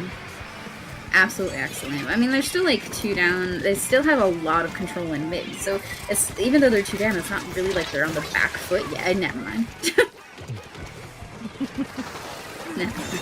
Never mind. Things are looking good for Starman. Well, we'll have to... though. Like, again, they've been having troubles holding ground, it feels like. Also, I just kind of connecting the dots from the last series we just saw, Amoura has given up 0 points in the first 4 minutes of both games that they played in, of tower control-wise. And now they're in a great position to kind of hold on to the second checkpoint before things could even get started right now. The Gal just kind of trying to be a nuisance a little bit here without the Kraken anymore, trying to get some some fall off with the RNG of the 96 Deco along the slosher on the top side. But things are good. Amoura's got control of their bunker. Yeah, they don't have control of mid, but they got control of the bunker. They got control of their like right side area. They're set up to defend the second checkpoint in the final 30 seconds. They truly are. And with only 30 seconds, it's going to be really hard to push to do. They still have, what, 2 checkpoints, essentially? A checkpoint and a half? Yeah. And that straight checkpoint is a rough one to try to break. It just takes so long. Breaks are coming out a little earlier than I'd like to see, especially when there's other specials coming out. It's 2 down. Uh-oh. Hold on. Hang on. Hold on. Okay, I'm listening. Tax Evader's the last alive, and they used up their Zuka, so they don't have any specials to work with, but they do get 1. Dude, you're not going to stop this by yourself, are you? You're not going to do that by yourself, are you? Tax Evader. I wish I knew who you actually were. Instead, I got to give credit to a federal crime. But so be it. Listen, it could be worse. What could be worse than a federal crime? I mean, an international crime? I guess. It probably could be. You know, we don't know what country they're evading. True. Or where they hail from. Maybe they're like American evading taxes in Russia. It could be. That would be an international crime, yeah. Or a Canadian avoiding taxes. It doesn't have to be American. Nah, definitely American. just because it's likely doesn't mean it has to be. Look at this play right here. Listen, it's my country's holiday of the time we signed a paper to be a country, so... Not yet, it's not. Okay, so really just killing that one player, and everybody else is just kind of forced to be on to the tower. There's not a whole heck of a lot you can do right there. But winning that 1v1, if Tax Evader doesn't win that, then not everybody has to dogpile onto the tower. You can leave one person there. You can get in position to try to stop the people spawning right back in. So nicely played by that, whoever that person was. It's AIM, apparently, according to our chat on high. And oh my goodness, we've been making fun of Ellie for trying to get the names on there. That looks darn near perfect. Yeah. Honestly. Yeah, we're just missing the capital letters, really. I mean, your homework was supposed to be turned in 30 minutes ago, so you're not getting full credit, but still. It ended up working out. All right. We're back to jokes now. Okay. Amoura is 1 game away from another technical upset. And so be it. Like, this is still a really good win. If they get, I should hit the save on that button. Okay. Where? Hang on, let me check help desk. Oh no, no one needs anything. No, it's proving grounds. The teams that would say something have been eliminated, I'm assuming. Fair. So we dropped the edit for the pencil. People like using Splatling on Manta, but now we're back onto this map. But nothing else changing from the war. They're still doing the double gal nonsense that worked out last time. Starman in the sky is getting eliminated very quickly, except for Ezio, who's saying, "Nah, I'm gonna be sticking around for this one as long as I can." Absolutely, I didn't get distracted crocheting. Don't talk to it's fine. 2 down, maybe 3. Absolutely 3. Actually, Taxavator the only one up, and yeah, okay. So that's going to be a pretty decent push. There's not a clam spawning near basket, which is really good for them. And the pods on their half are technically locked, just because no one's picked them up yet. So this should lead to a lot of clams on this half for them. Except they're not locking the pods, and I'm very upset about it. So I know what you mean by that because I've heard you explain it before, and we'll give you an opportunity to explain it if this push. It looks like okay. So explain locking the pods. Yeah. So pods. A pod of clams is 3 clams. They spawn. Everyone knows what that is. They see them. If you only pick up 2, the pod is counted as occupied because there's still a clam there, and as a result, when the game goes to spawn more clams, it won't spawn any there, and will instead spawn it on a open pod. Which you can use to manipulate it so that clams are closer to the enemy basket when you're pushing. And when did you figure that out? I'm assuming Splatoon 2. Okay. Yeah, so people were complaining in BNS days that clams shouldn't be a legal mode because it's too much RNG. So Bleck and Nine and I got into a PB and decided to figure out how clam spawns worked. Okay. So, so out of spite... Yeah. We've learned through this game. Fair enough. Knowledge of spite is the best way. Well, Amoura able to bounce back a little bit, get 50 points off there. That's a good score to get in your opening push. In the first 2 minutes, both teams got some fireworks going right now. But it is Starman that is holding on to a slim lead at best at this time, as things have kind of stalled out here in mid. Toxic ASAM trying to just kind of hold the ground for the rest of their teammates to spawn right back in. And Starman's starting to build up some momentum into their favor to try to get another push going. And they're doing a decent job. This game is actually fairly balanced. Considering, like, while we were talking, they got a pretty good push in. But Starman's still in a technical lead here with very little penalties. So if at 3v3, they could easily push this pencil out of here and get another open, but it's I'd like to see a special or 2. I'm still kind of paranoid about jumping back with a power clam. Oh, yeah. Because in Splatoon 2, you would lose it. And Zeke, hey, jump to me, come on. Aw, I was here the whole time, and y'all didn't jump to me. And now the push is dead, and now we don't have anybody but Taxavator back to defend with Azuka that is going to get 1 player, but they are going to not...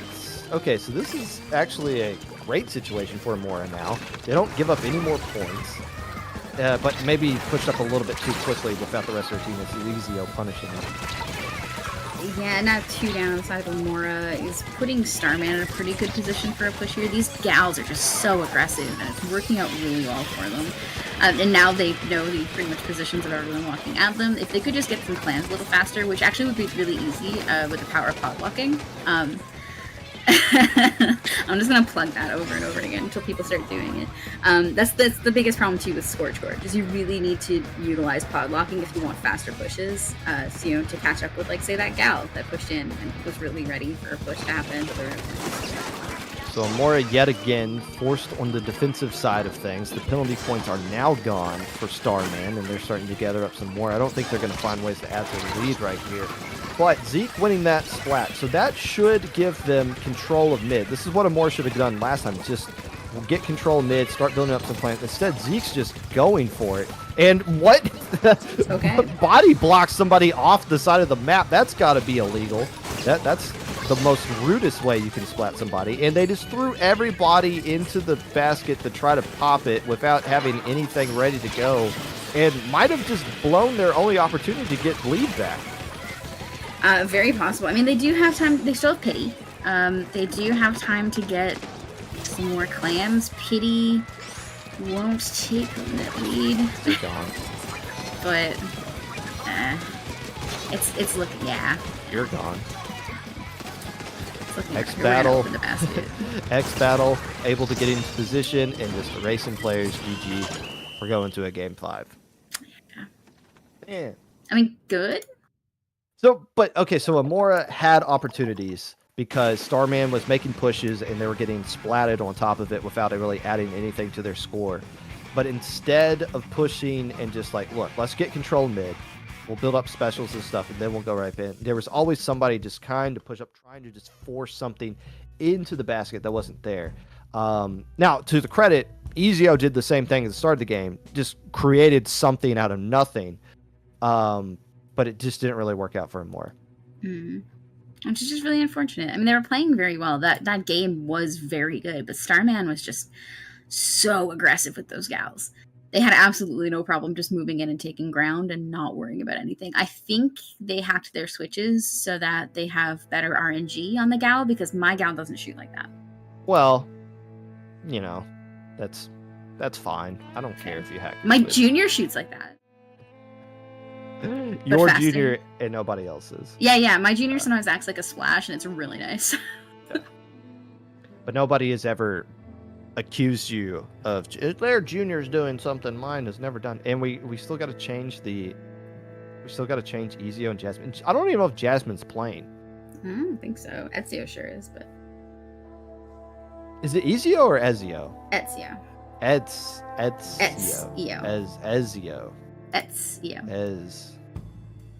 You've been letting me see Ezio this whole time. I've been saying it right the whole time, hoping you would catch on.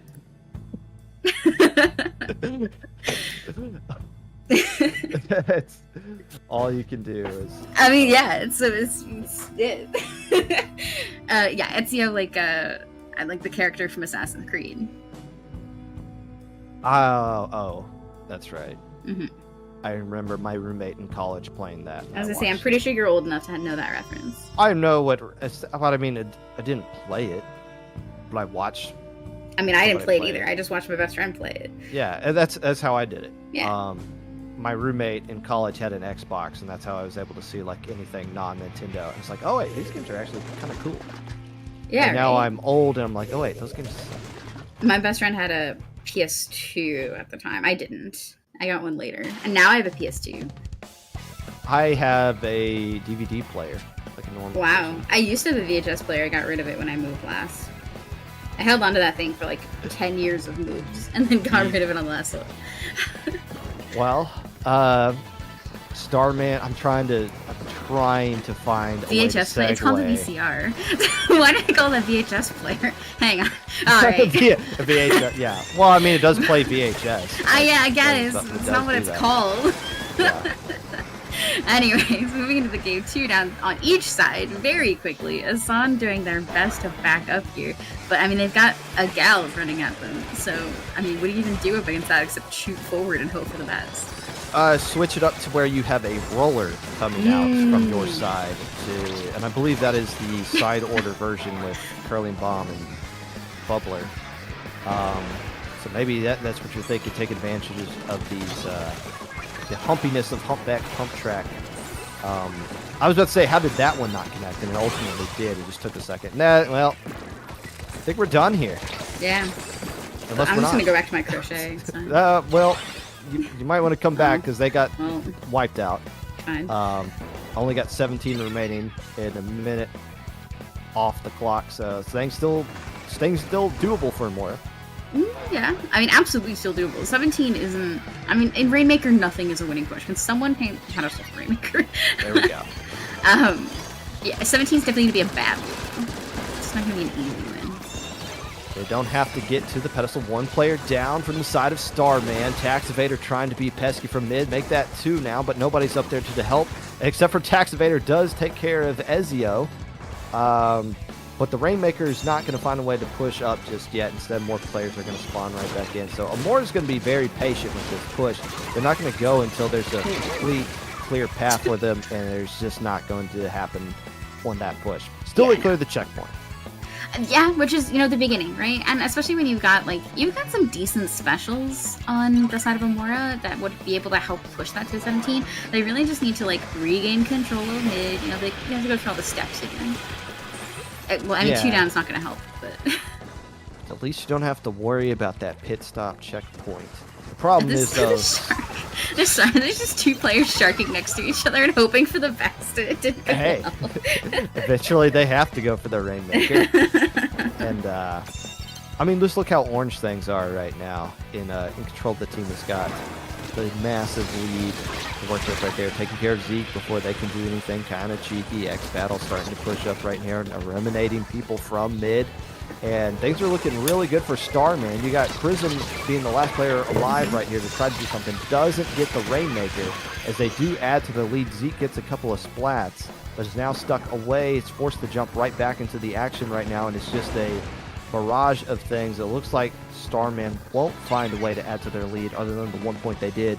But they did erase about a minute and 15 seconds off the clock on that push. Yeah, they definitely wanted to drop that Rainmaker, and I appreciate how and where they dropped it, and the wasted Zuka on it, very interesting. But I do wish they kind of just held right elbow for a little bit longer. I mean, there's some dangers involved there, right? Like, you don't want them to get a right-hand push, but I mean, just to stay alive a little longer while things get moving would be nice. And are things going to get moving is the question. You gotta play as if it will. If you play like you're gonna lose, you're gonna lose. Well, fair enough. And I mean, when you're in this kind of a hole, but right now Starman's playing like they know how to hold on to this lead right here. And it seems like Amoura's just trying to throw people by themselves in there. Like maybe one of us can make a hero play, and they're all just getting punched because there's just so much map control, and players can just kind of swarm around and go to wherever they need to be. But you throw enough players at the podium with soda in you, eventually the line is going to break, unless it doesn't, because Starman is still in control of things. They're just... And what's going on at the top right there? Yeah, we see a funny flank here from one of the gals, and might be able to get some... Yeah, okay. That's at least one, maybe two. Alright. All the... Okay, well... Oh, here we go.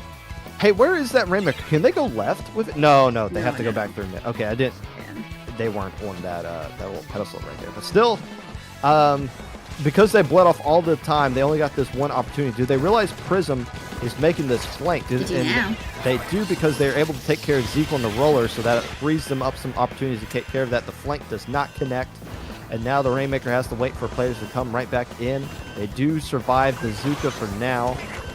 Yes, they do, but another one's going to be built up in a handful of seconds as more and more players get eliminated. Tax evasion is nowhere near to help save their Rainmaker, and Starman avoids the upset, and they're moving on to winners finals.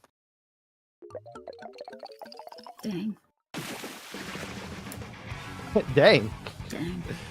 Dog, dag blast it. Well, what do you want me to say, dog? It's like hot. It's hot degrees. Not. This is the best it's felt all day, or like in several weeks. Oh, see, for me, it's been really cool. So it got up to like 117 very briefly here, and then for like 3 days. Yeah, Fahrenheit. Yeah, 117 Fahrenheit for like 3 days, and it was awful. And then it got really, really nice. We were down in like, hang on, let me math. We were down in like the 60s for a little bit.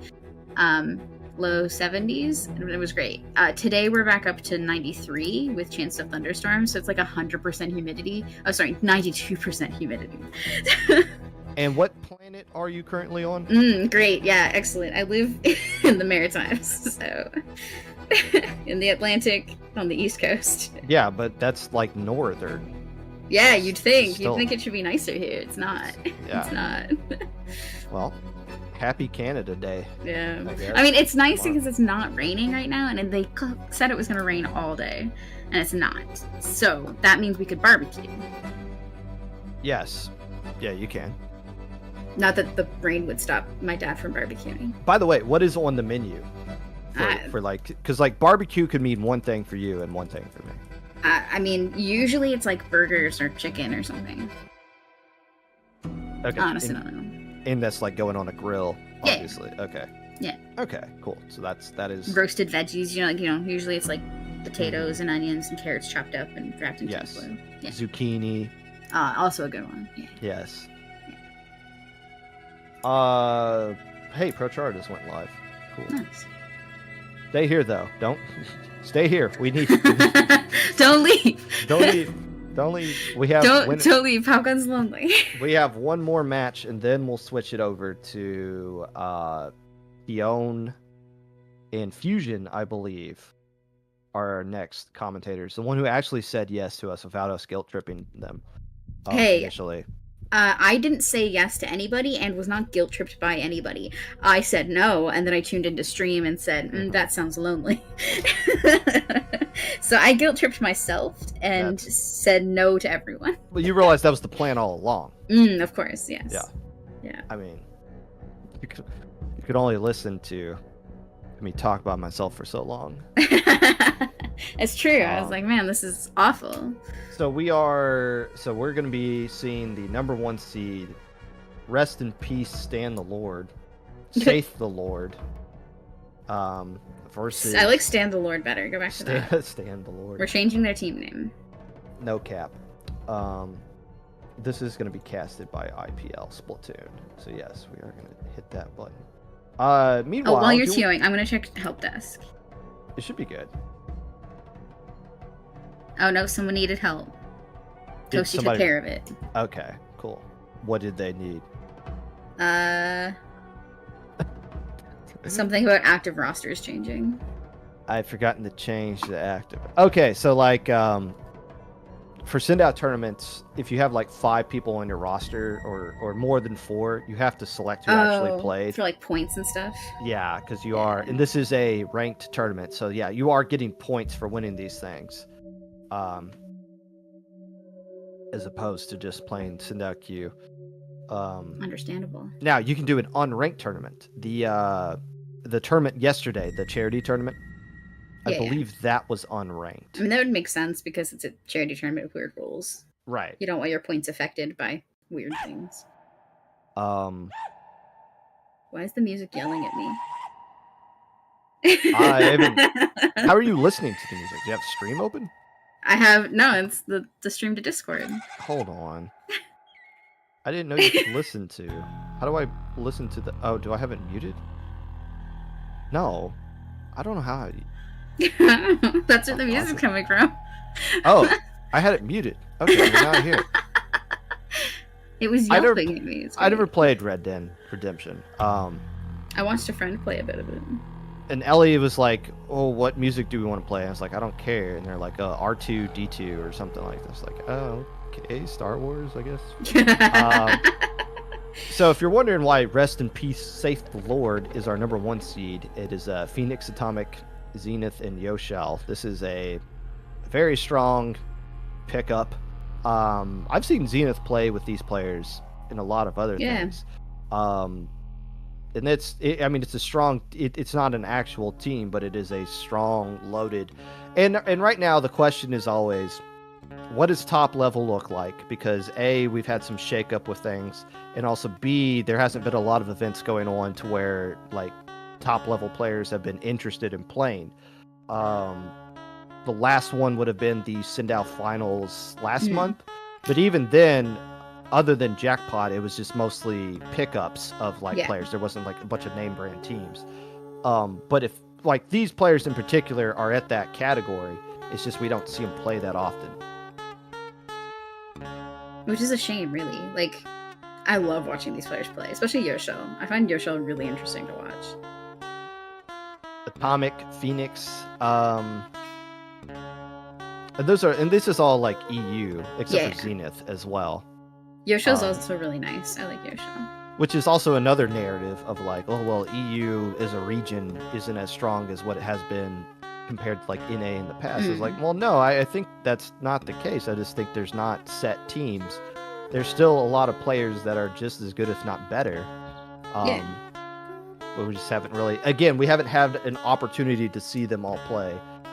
By the way, that could change in July. Super Jump is going on.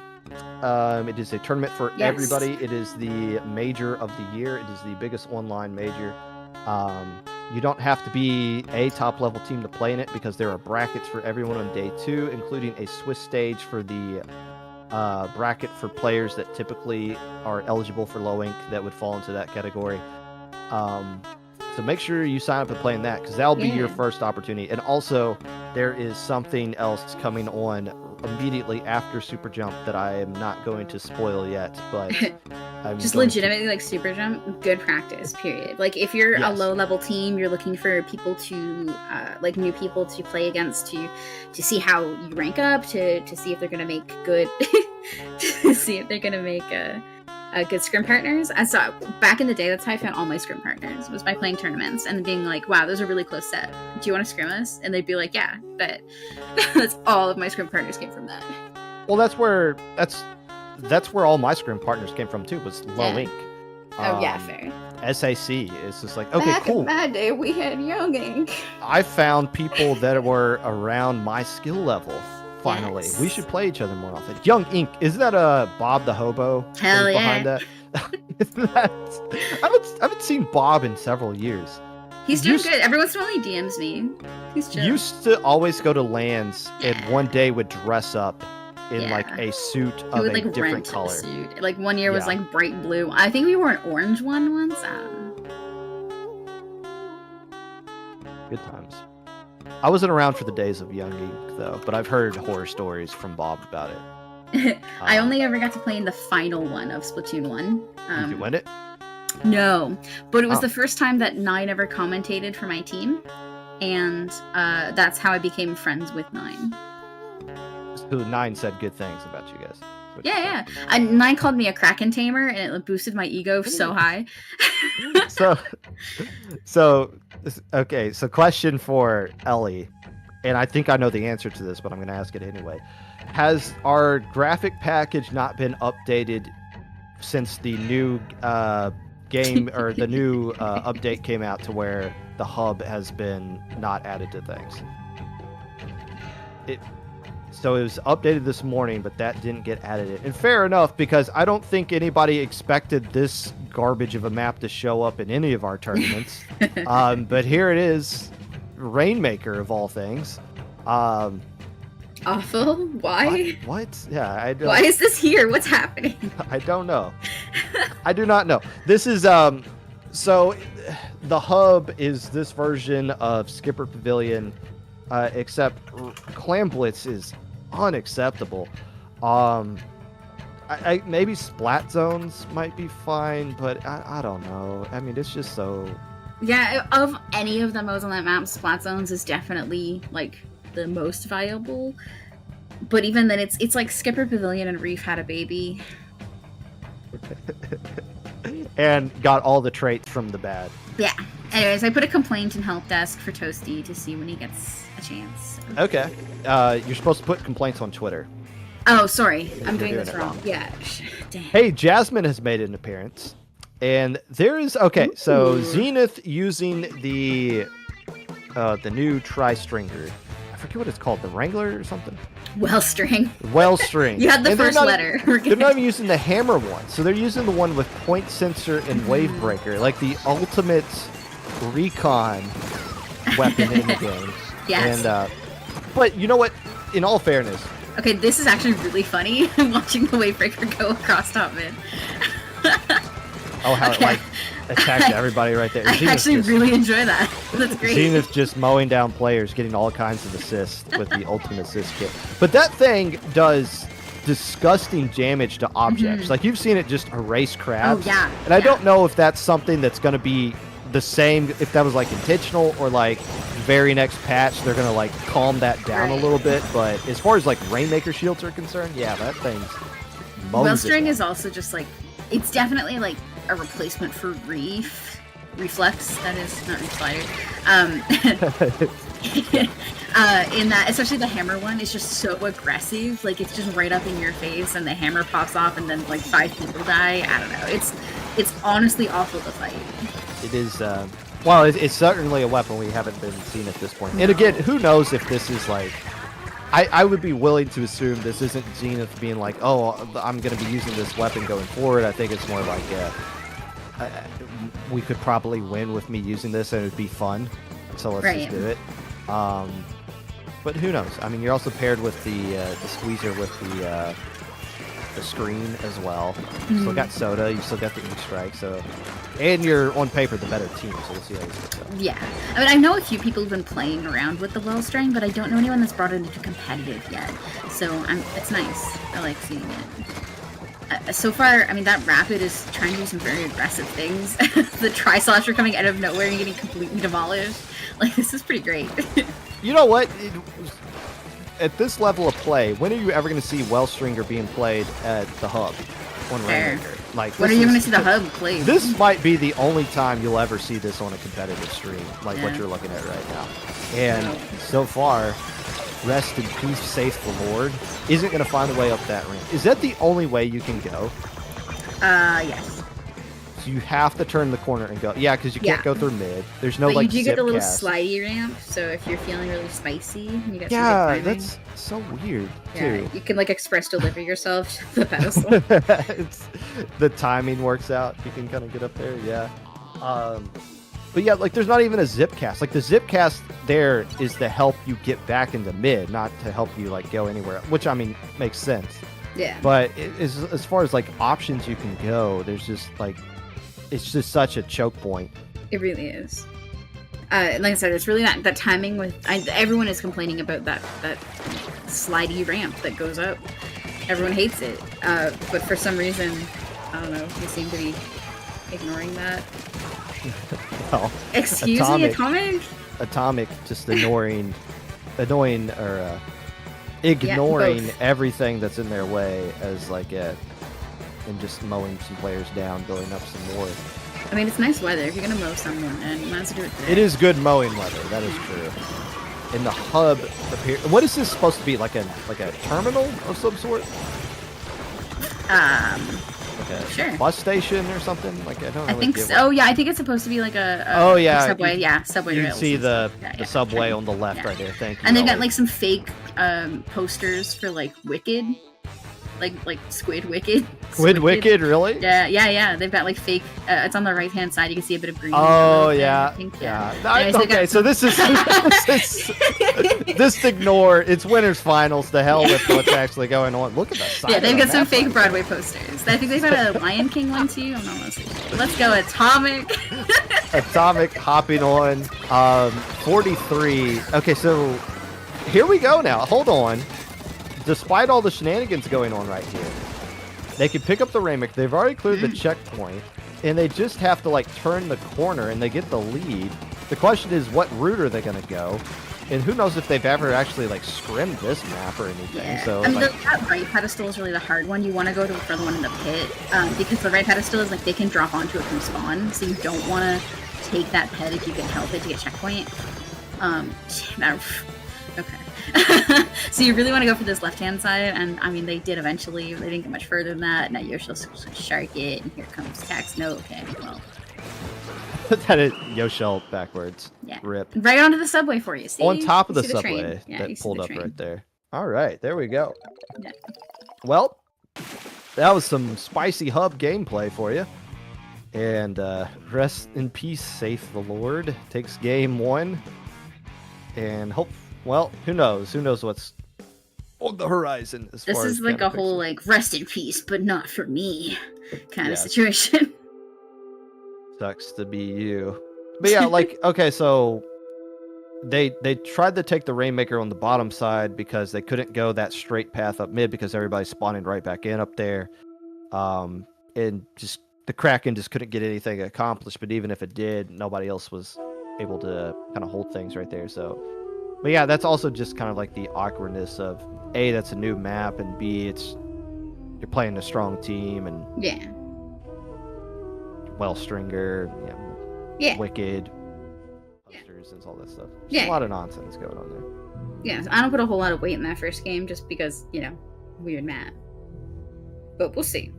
I think this next one, Clan Blitz on Inkblot, is going to be a little bit more telling of what we're going to see for the rest of this set. Okay. Yeah. get Jasmine and Ezio off they're blocking tower control at Mako. There we go. I don't know. I think we should leave them there for the rest of the set. I don't know. That would depend on if we get to a game 4, honestly. Okay. Yeah, if that's the reward. If Starman gets to game 4, then we can free Jasmine and Ezio from the tower control Mako Mart prison that they're currently in. Yeah, but until then they live there. And it's a goal to work for it. Okay, this is a normal splat. How did we get that in game 1? Who wanted that? Who did want that? I want to know. It's like, wait, Bluefin Depot. Oh, because we don't have an overlay for the hub yet. It's like, why is the depot showing? Yeah. We're getting there. It's fine. Everything's fine. Okay, we have some screen action. And I think Zenith is trying to have a little bit of fun here today, which is awesome. I mean, yeah. Torpedo, Reef-Slider. Yeah, definitely interesting to run. I mean, Claimful, I can kind of see it. I can kind of see it. I'll pretend I see it. You sounded like the person drinking the soda that was like, but then like, maybe. No. I settled back on no. No. Reef-Slider. Which, by the way, there's more calls for Reef-Slider to be kicked out of Splatoon. Really? Yeah. Funny. Well, I guess like certain maps, it's just like an auto cap for some reason. You just like collide into the right thing. Sure, yeah, but like skill issue. Don't let them get Reef-Slider. Well, run Tenebrella. How are you going to stop Zenith from getting Reef-Slider? I mean, if they paint their whole spawn, they can only get it in mid, so just don't paint mid. If we patiently wait for them to use it right here, and they're not going to use it, getting eliminated. They do pop the basket, but Atomic's being the last player left alive, but that doesn't really seem to bother them because they're really good at Squeezer. And that seemed unfair. That seemed like a fight Atomic had no business winning, but they're just that good, I guess. I feel like Atomic has a lot of those. They're just too good a player. Atomic Diff. Yeah. Yes. Anyways, we've got some pretty good control here for Resident Peace. Okay, well, Rip. 2 players for Rip, and Starman getting some... can you guys Ellie, chill for 2 seconds? Ellie, find someone who's not dead. Thank you. Difficult. So, Starman gets a technical open, which is not going to be a lead. Just going to go to the basket. The basket's a safe place to be. What are the basket guys? Technically has health.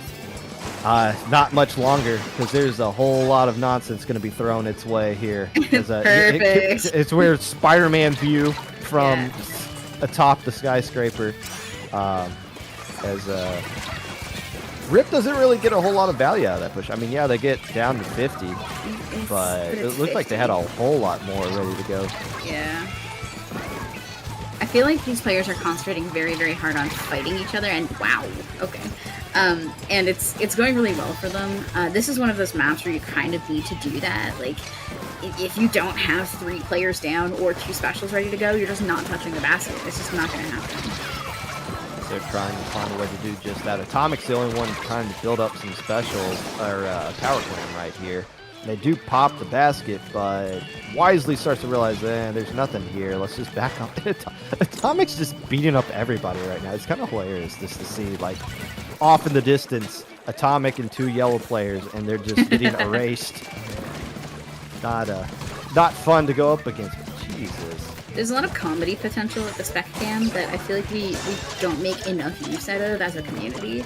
That we're seeing it here. It's definitely great. So I'm pushed to 28, much more nice. Gonna get that ball in. Yeah, okay. So 3 plans and they're done, but nothing in Battle. The emits got picked up, so that's not gonna help them. Whoa, wait, what was that? There you go. Did Jasmine super jump out of that into the shots of Zenith? What was that? That is a good question. It looked like they super jumped into the path. I mean, it didn't matter. Like, they were gonna lose anyways. Oh wait, no, they didn't. They just jumped. I thought they fell down to the area, but no, they were still stuck in the little corner. I love the little arm wiggly emote. It's so cute. It's silly. It is silly. I feel like my brain does that most days. The more you look at this game, the more you realize, wait, this is actually kind of silly. Yeah, that's why I always laugh when people like name their teams something super serious. I just can't take them seriously when they're named like Revenge or something. I'm like, you're playing a paintball game with squids in it. Like, calm down. There's like 20 teams I could list off. Okay, we had 2 different Insomniac teams in Lowing. Really? Yeah, which makes me concerned for the sleeping habits of our players. But they all did really well in low ink too. So like the power of running on no sleep seems to be working out for some of these players. Yeah. Which is the exact opposite for me. The best I play video games, period, is like the first hour after I woke up. Set to destroy X. And like I know they're sponsored, but extermination. Yeah, I'm like, okay, you're not playing Call of Duty. Like, sit down. I've always found those really funny. That's why I name my teams things like Vitamin C or Panic at the Grisco or Cherry Limeade. So the trend now is science. One-word team names are popular, as is science-y kinds of things. Okay. So I feel like one-word team names came back. Like they were gone for a while. So space is obviously very popular. You got all kinds of different space-themed things. Nebula. Sciences. You got osmosis now with some like biology thrown in there. So I have the perfect name for teams today. That in anyone's feel free to use this, and I think it's kind of awesome. You ready for it? Mitochondria. It's like the powerhouse of the cell. Yeah. It fits all the categories of what teams today's are looking for. So I think I'm gonna name my team Mitochondria, but not just Mitochondria. Someone else can use that. I'm gonna call it Pop Guns. TM Mitochondria. Okay, it's another name you could use is Pop Gun and the Super Chumps, which I think is a fantastic name, but nobody's kind of. And then people will be like, "Oh, so Pop Gun's on your team?" And I'll be like, "No." Why would you think that? There's none of that nonsense. Oh, nice. See? Okay, so I was about to say, what is the weapon of the day for Zenith right here? And it turns out to be the silver arrow spray. So we're just reef sliding a lot. Also, there's the fire fin, the ZF fire fin, the scope version. The problem is that Zenith is going to make people think that Reef Slider is good, and it's not. Well, it's zones. Yes. And I remember in the Ink TV. Oh my goodness, maybe people won't see it, but like the Ink TV League, there was an EU pickup. I forget who, but they used Reef Slider, Silver Arrow Spray on this map and mode intentionally. Like, not as like I'm up 2-0, let's see if we can win with this one. It was like, no, it was loser's bracket. We're fighting for a spot in Ink TV. Like, this is our best chance to win. So, I mean, it just depends on the play. But, I mean, there's a... Oh, my goodness. I think we're done here. Yeah. I think we're done here. I mean, 2 down, there's no way they get back into zone in time, especially with one of them in an Inkjet actively. It's just not going to happen. What is that, a 7-hit kill? 6-7 hit kill? What's that? 5? I actually think it's 5. But when you're at point blank range, they all 5 land at the same time. All right. Yeah. Rest in peace, Saith the Lord. Let me just double check that. They are moving on. 24, yeah. 24 base damage, so 5-hit kill. LTC. It happened in the Ink TV qualifier, too. I don't recall it happened at LTC, but I could be wrong. Unlikely, but I could be. Regardless, that's going to do it for us. Are our next commentators ready? Have we ever pinged them? That's a good question. We should probably ping them. We should probably ping them. Yeah. Fusion. I'll ping Fusion. You get post winners finals transition to a video ad. Oh, okay. We're going to do a video ad. Is what I'm reading off right here. Then we'll dip down in the losers bracket for a little bit and then take you the rest of the way. It looks like we're going to start with losers semis. I did change losers finals to best of 3, by the way. It was best of 5. Ain't nobody got time for that. It's losers finals. Yeah. But that's going to do it for us. Thank you for hopping in last second. You looked lonely and I had time to kill, so. That's good. Yeah. I had a good time. Yeah, hopefully I made this more interesting for you and everybody watching. Well, I mean... Less informative, but more interesting. Yeah. You made it more interesting on my voice, which I will still have at the end of this. Okay, good. So I'm out of here, then. You are too. Yeah. GG's, everybody. Thank you for joining. We'll be back soon with Losers Bracket, but for now, go watch this video ad.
Welcome back, everybody, to the rest of Proving Grounds 33. It took me a few seconds to realize, yes, it is the 33rd edition of Proving Grounds. We're here to bring you guys losers semifinals. My name is Kyon. Joining me is Fusion. I'm still trying to take on the music here, but while I'm doing that, how are you doing so far? Hello, Mario. I'm doing okay. I'm a little bit tired. I'm waking up. It's Proving Grounds. We're getting a little bit silly. Yeah, we're in losers semis, so just a few more matches till we're approaching the end of the tournament. But yeah, I'm doing pretty decent.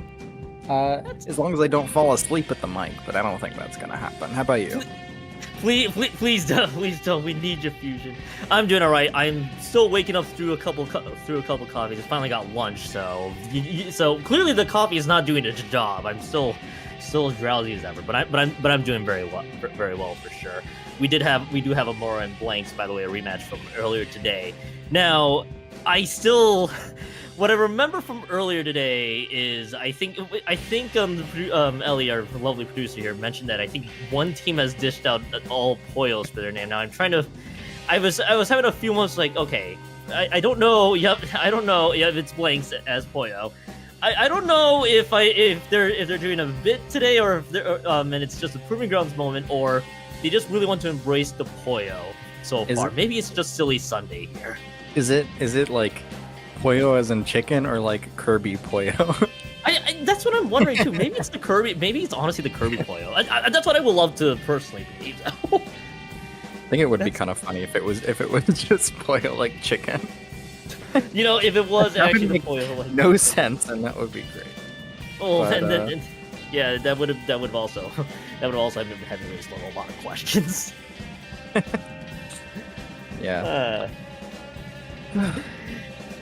Well, now that we're still waking up here, we have that best of three, and Amoura took out BlankZ, forced BlankZ into the lower brackets earlier, 2-1 in the best of three.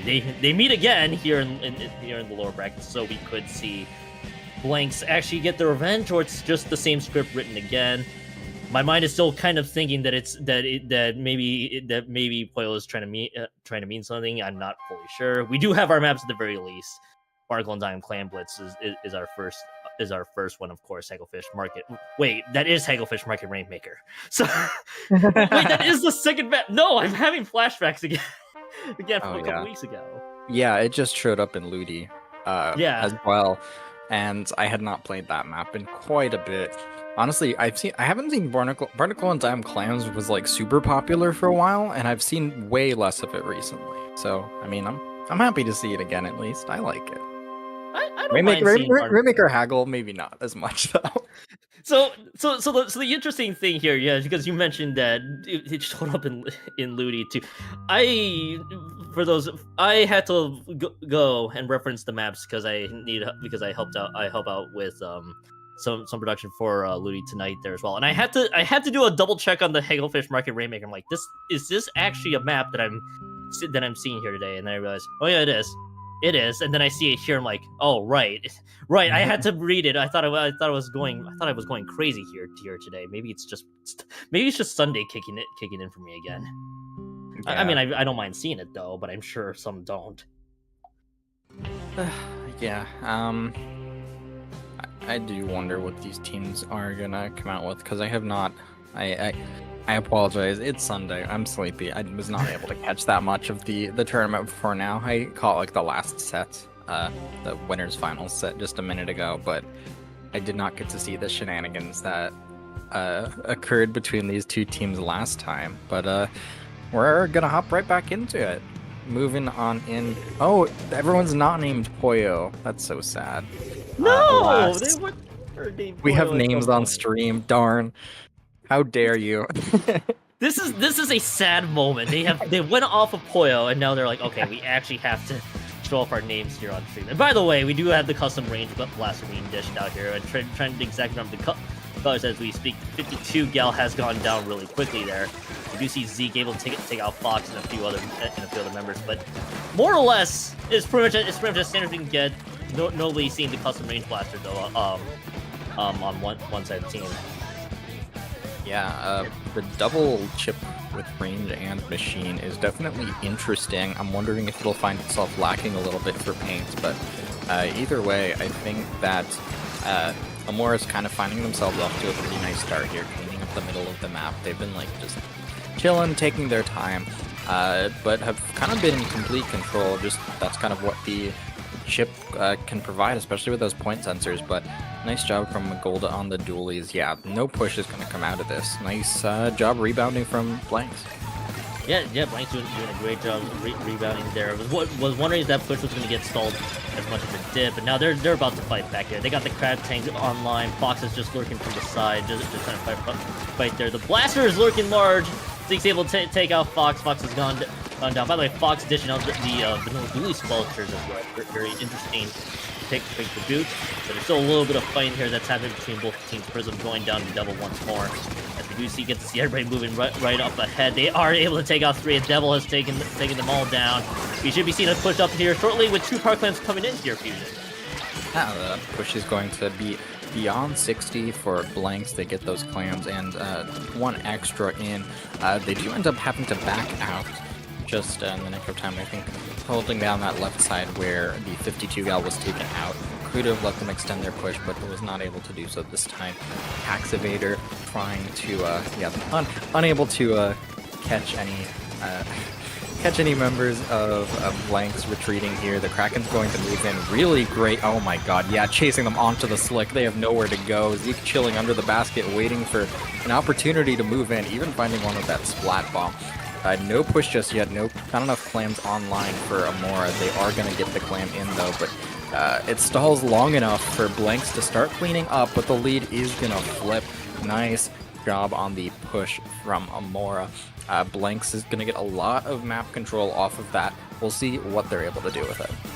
And Amoura, as you know, there too. Zeke with the crack, nice little double there on top, which helped clear out the space. And I just love what Zeke dished up there with that custom range blast as well. Which is you know, they're a little worried about the pin output. Fox has other ideas though. Fox getting a triple by themselves. Both teams are kind of just trading hands left and right there. We got the wipeout to secure it. There will be the 2 more power clamps in. The lead has already been changed hands once more. Fox still fishing up some small clams that were just conveniently there. It's down to 20 points remaining. The sniper is lurking large. Dib is going to be the one to try to paint over it, making sure that BlankZ isn't going to move up just yet. It is going to be BlankZ getting the lead flipped once more. Amoura's at least still hold. They do have a lot more time left on the clock. Zeke is still trying to lurk large, but it's just getting splatted there as we speak. And Fox is still there at that point in time. Minute 30 left to go. Still playing time for Amoura, but BlankZ with a great response.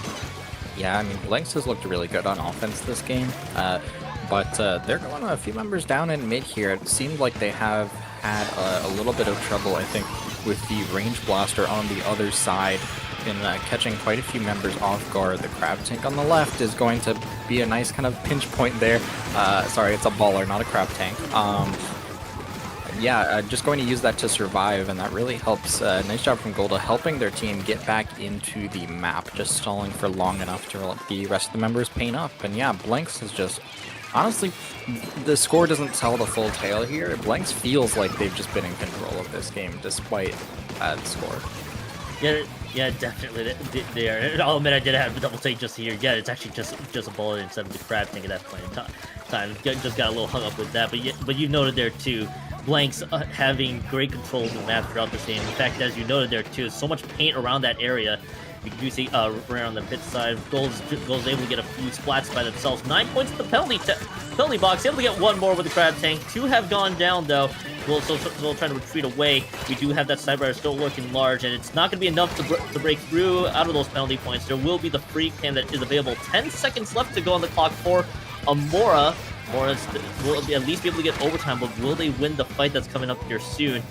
And with 3 seconds plus, Amoura does lose 2 by themselves. It will be Zeke who's just trying to pop the Kraken, trying to make anything happen, trying to clear up the space, trying to go on that left-hand side of the map, and it's just not able to find anybody right out of the gate there. And eventually was going to get splatted instead of falling down to the environmental there. I'm going to give you a negative point for that one, Blank, for not allowing that to happen.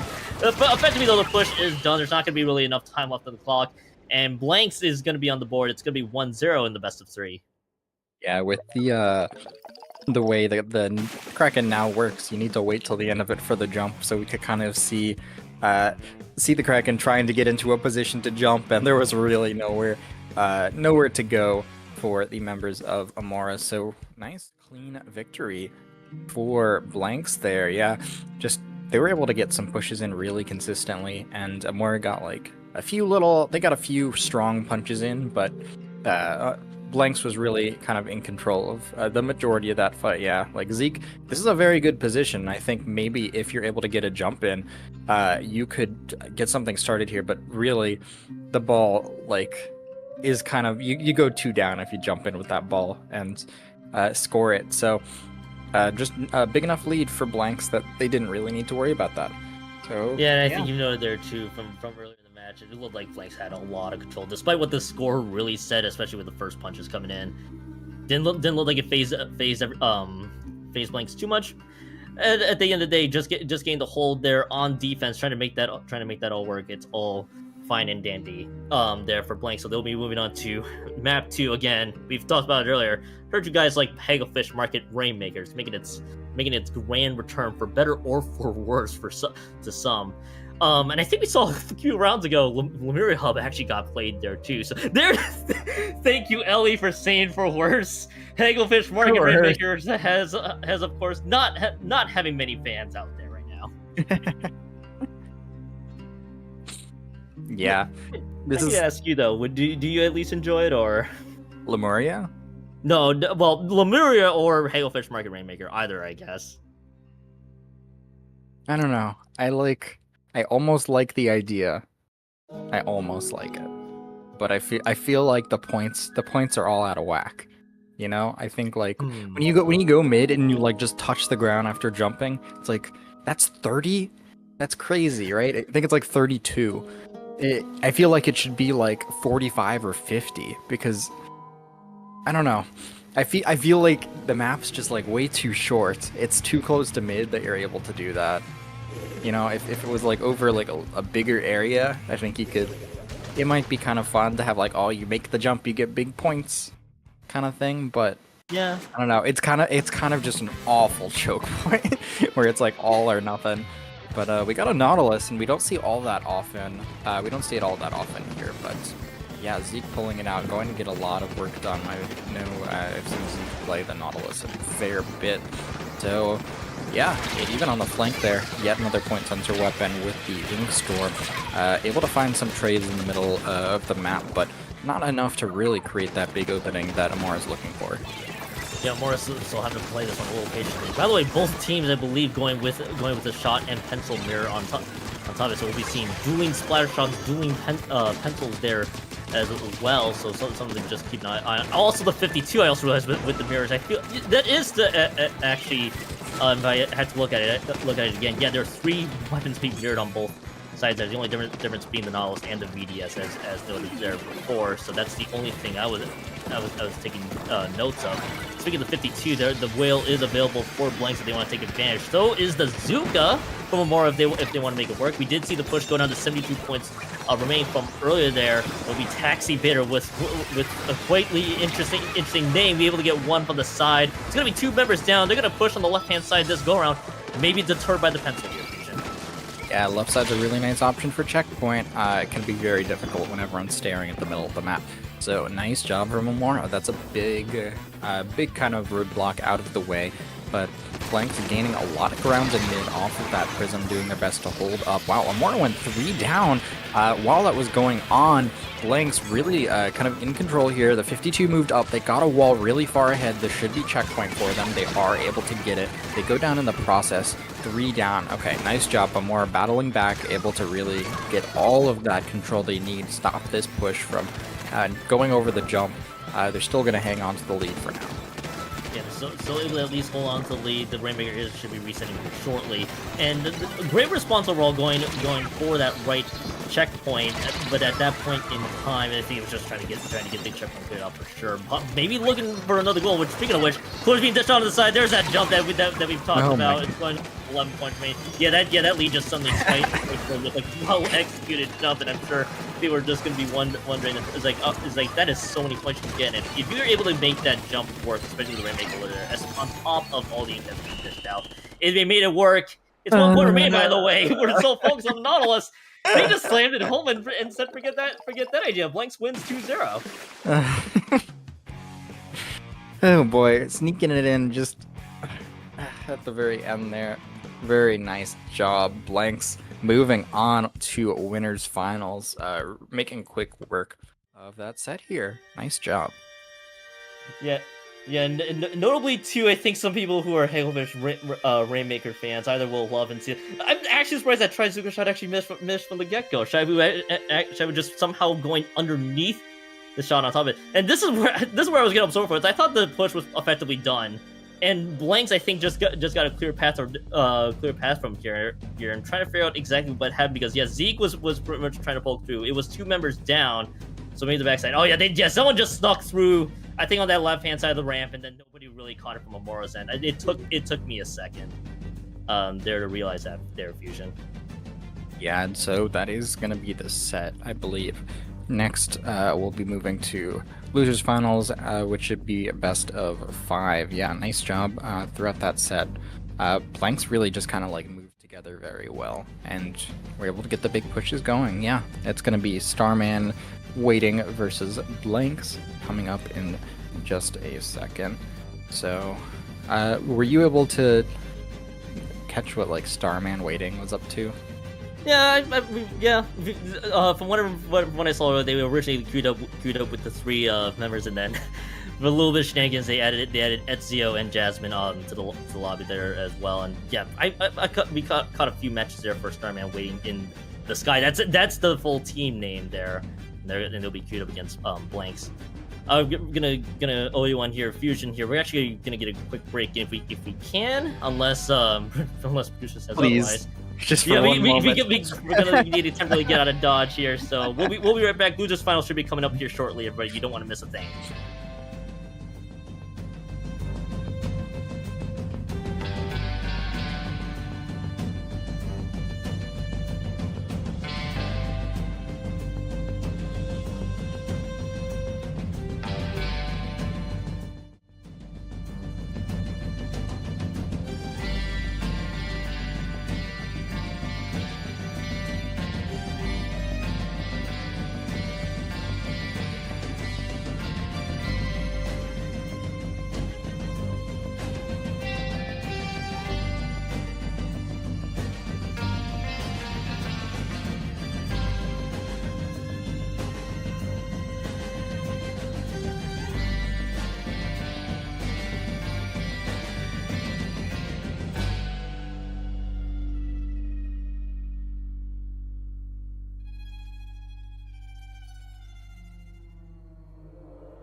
Welcome back, everybody, to Losers Finals of Proving Grounds. Just quick intermission break, but we are set and ready to go because I believe the teams are going to be queuing up here shortly.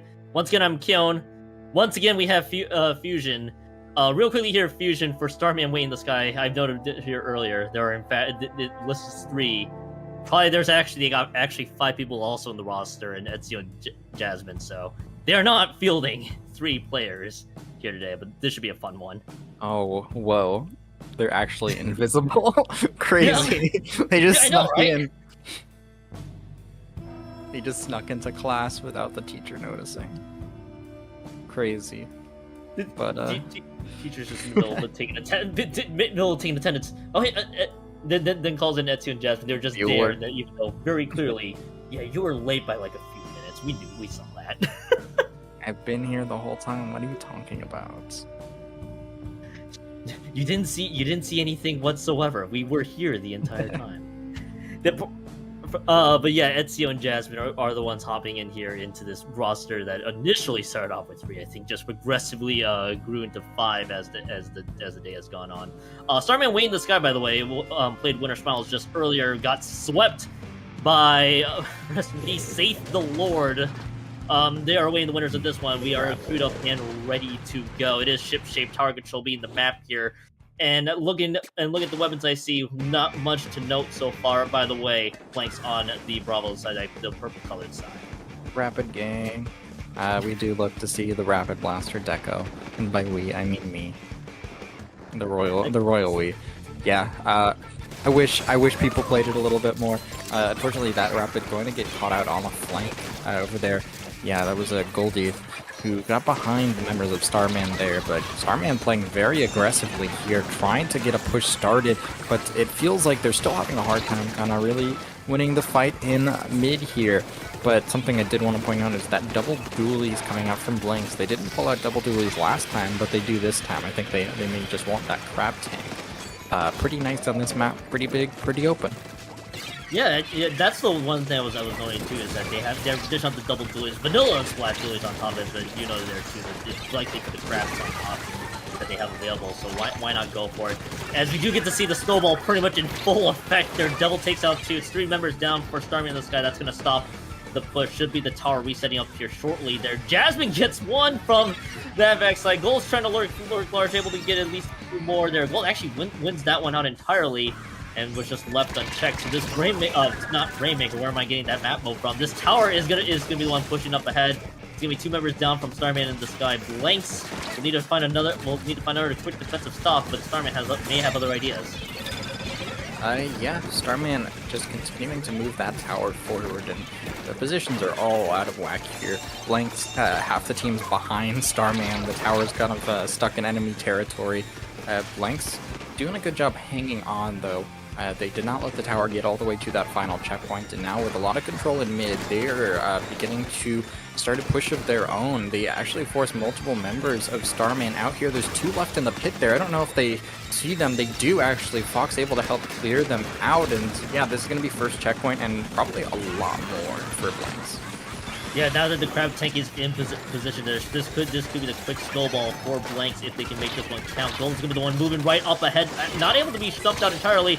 As the VDS, by the way, has gone down, the lead has changed hands there. Jasmine is able to get 1 with the Ancient at the very least, not able to get the second. 2 members have gone down from BlankZ there. We'll make that a delayed 3. That will be Starman in the Sky, at least pumping the brakes there on that push. But it will be BlankZ getting the lead back once more. Now, they do have a Kraken that is online, but if they want to take advantage, but I think they're going to just try to play this one a little patiently there, wait for the rest of the team to move up. As soon as they say that, the wall hits on that rebound. The sniper from Shivu finds them. The hot tower is at least pushing for Starman in the Sky. They did lose the splash, but at this stage, tower is moving up, but not much oomph left in the tank. Their goal was just found, so everybody's kind of just fighting across the board here. Fusion, the tower is just resetting back to mid. Yeah, it certainly is. Am I crazy? Is one of the players' names is like the chain rule or something. It's like U prime V. Yeah. 5 plus V prime U. It's been so long since I've taken calculus, I don't even remember. I was like, is that... I'm thinking of the not U substitution. Like that's a UdV minus integral or VdU. It was like some sort of. I'm not sure what I'm looking at here. Yeah, there we go. That's the 96 gal. Unfortunately, their works seeming a little bit derivative there. BlankZ now has control again, and they are moving up to that first checkpoint. They still have the lead here, so they have a lot of room to work with. And yeah, the rest of Starman just stuck all the way back in their base. The 96 caught out alone. Yeah, the Kraken just trying to dive way deep into BlankZ territory. I think just trying to escape with the Kraken, or trying to build the space they need, but just nowhere to really go. And BlankZ still retains onto the lead there as Torpedo hits the side there. Side just kind of breaks up in two. The Inkjet has been dished out. Their VDS, by the way, does go down on top of it. The second shot also lands with a nice little assist there on top of it. And it is going to be 2 members down. That's going to be Starman waiting in the sky, at least able to try to resume this push all alone. It will be the 52 going down on top of it. Jasmine and the rest of Starman waiting in the skies, moving up ahead. 2 down really quickly here. This could snowball out of control there as the tower is moving right up ahead. They should be able to make an approach to the second checkpoint. I think just trying to play them a little cautiously. And that being said, though, the lead has indeed changed hands. 2 members have gone down, and the Kraken. The name I'm also trying to figure out here, Fusion, is able to get 1, and it is going to be 15 seconds left to go. They may have attended calculus, and I'm probably still stuck in algebra. 10 seconds left to go here, Fusion, and the tower's resetting. Yeah, Starman getting that lead back just before overtime starts. BlankZ has a lot of work cut out for them. Oops. Well, okay, well. Oops. Yeah, that happened there. Starman waiting in the sky is going to be up 1-0 there on the board. We do there, and that's.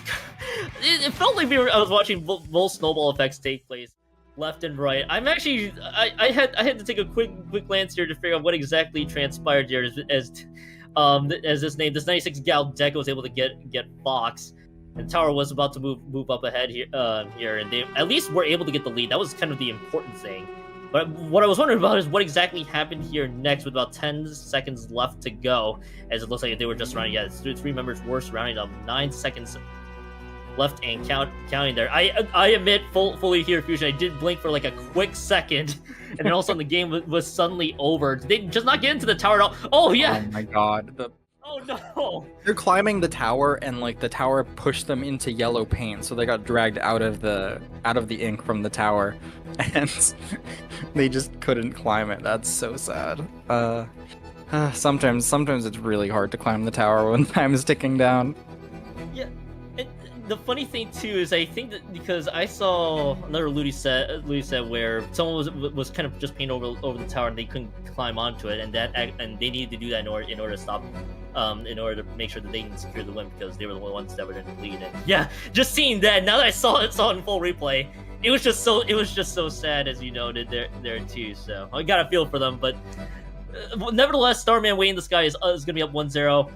Now, we've talked about Hagglefish Market Rainmaker. Now, I'm not seeing things here. Hagglefish Market Clam Blitz has made its oh my god, what appearance. No, I had same deal. I had to rub my eyes here. It's like there's no way I am seeing this, right? Now, you are not hallucinating. It is in fact Hagglefish Market Clam Blitz, which I haven't seen since like a couple months into the game's release. I remember Crab Tank being very, very obnoxious here, but no Crab Tanks actually are. Actually, yes, Crab Tank is going to come out. We actually got the new heavy edit with that Crab Tank from Pyro on the side of BlankZ. Yeah, if you're able to climb, there's actually a wall that you can paint to get onto the dome from mid here. That's a really important path to get a push started here. If you can get a Crab Tank up there, you create so much space. But yeah, we'll see what these teams are kind of able to bring to the table here, because I don't think either of these teams is super experienced on this map. Yeah, and just for context, if you're tuning in, these map modes were kind of picked by the teams themselves. So I believe one team has actually picked Hagglefish Clam Blitz in their map pool. Now it does get rolled out to the remaining 3. I believe this is a little hard. On that. Someone will eventually correct me on that front. As Jasmine's going to be shut down on that Inkjet there. But there too, I think both teams are just realizing, okay, now we're playing on Clam Blitz. At least, as you mentioned before, BlankZ is stitching up the new heavy edit. The Crab Tank can be excellent if used well. As we do see both teams kind of just stuck into this neutral phase. There is at least a power plan that is available for BlankZ. but I think they're just going to play this one a little patiently here, just waiting for the right time to strike. Yeah, and just everyone's trying to find a way, and this is a very difficult map to get pushes started on, because you need to push through that choke point. If you thought it was difficult on Rainmaker, you've got the same battle ahead in Clam Blitz, except now you need to continue to hold it just so you can let those clams on your team filter in. Pyro over on this left side, the battle of the edits. It's just going to be a lot of stalling here. I don't think either of these guys are going to really poke their head out and get a victory, but the team up from Starman is going to let them get that victory in the fight and perhaps get something started. But again, kind of like I was saying, a big part of pushing on this map is that paintable wall that we just passed. Inkjet as well is going to help get onto the enemy plat. Jasmine chasing down the pencil, so slippery. Able to find the pick though, despite all of those squid rolls canceling damage. But no clams, not nearly enough clams to make a push. No clams in sight. And yeah, I was wondering if Schneeb was able to get the pick there. But as you know, they're very slippery. There is whatever the jumps were coming in from Starman in the sky wasn't entirely successful. There might have been a power clam that was right there and through, but not enough left. So Starman will have to respawn. And we're halfway through the match here. We're 2 minutes and 30 seconds in, and all we have seen so far is just the one power clam available.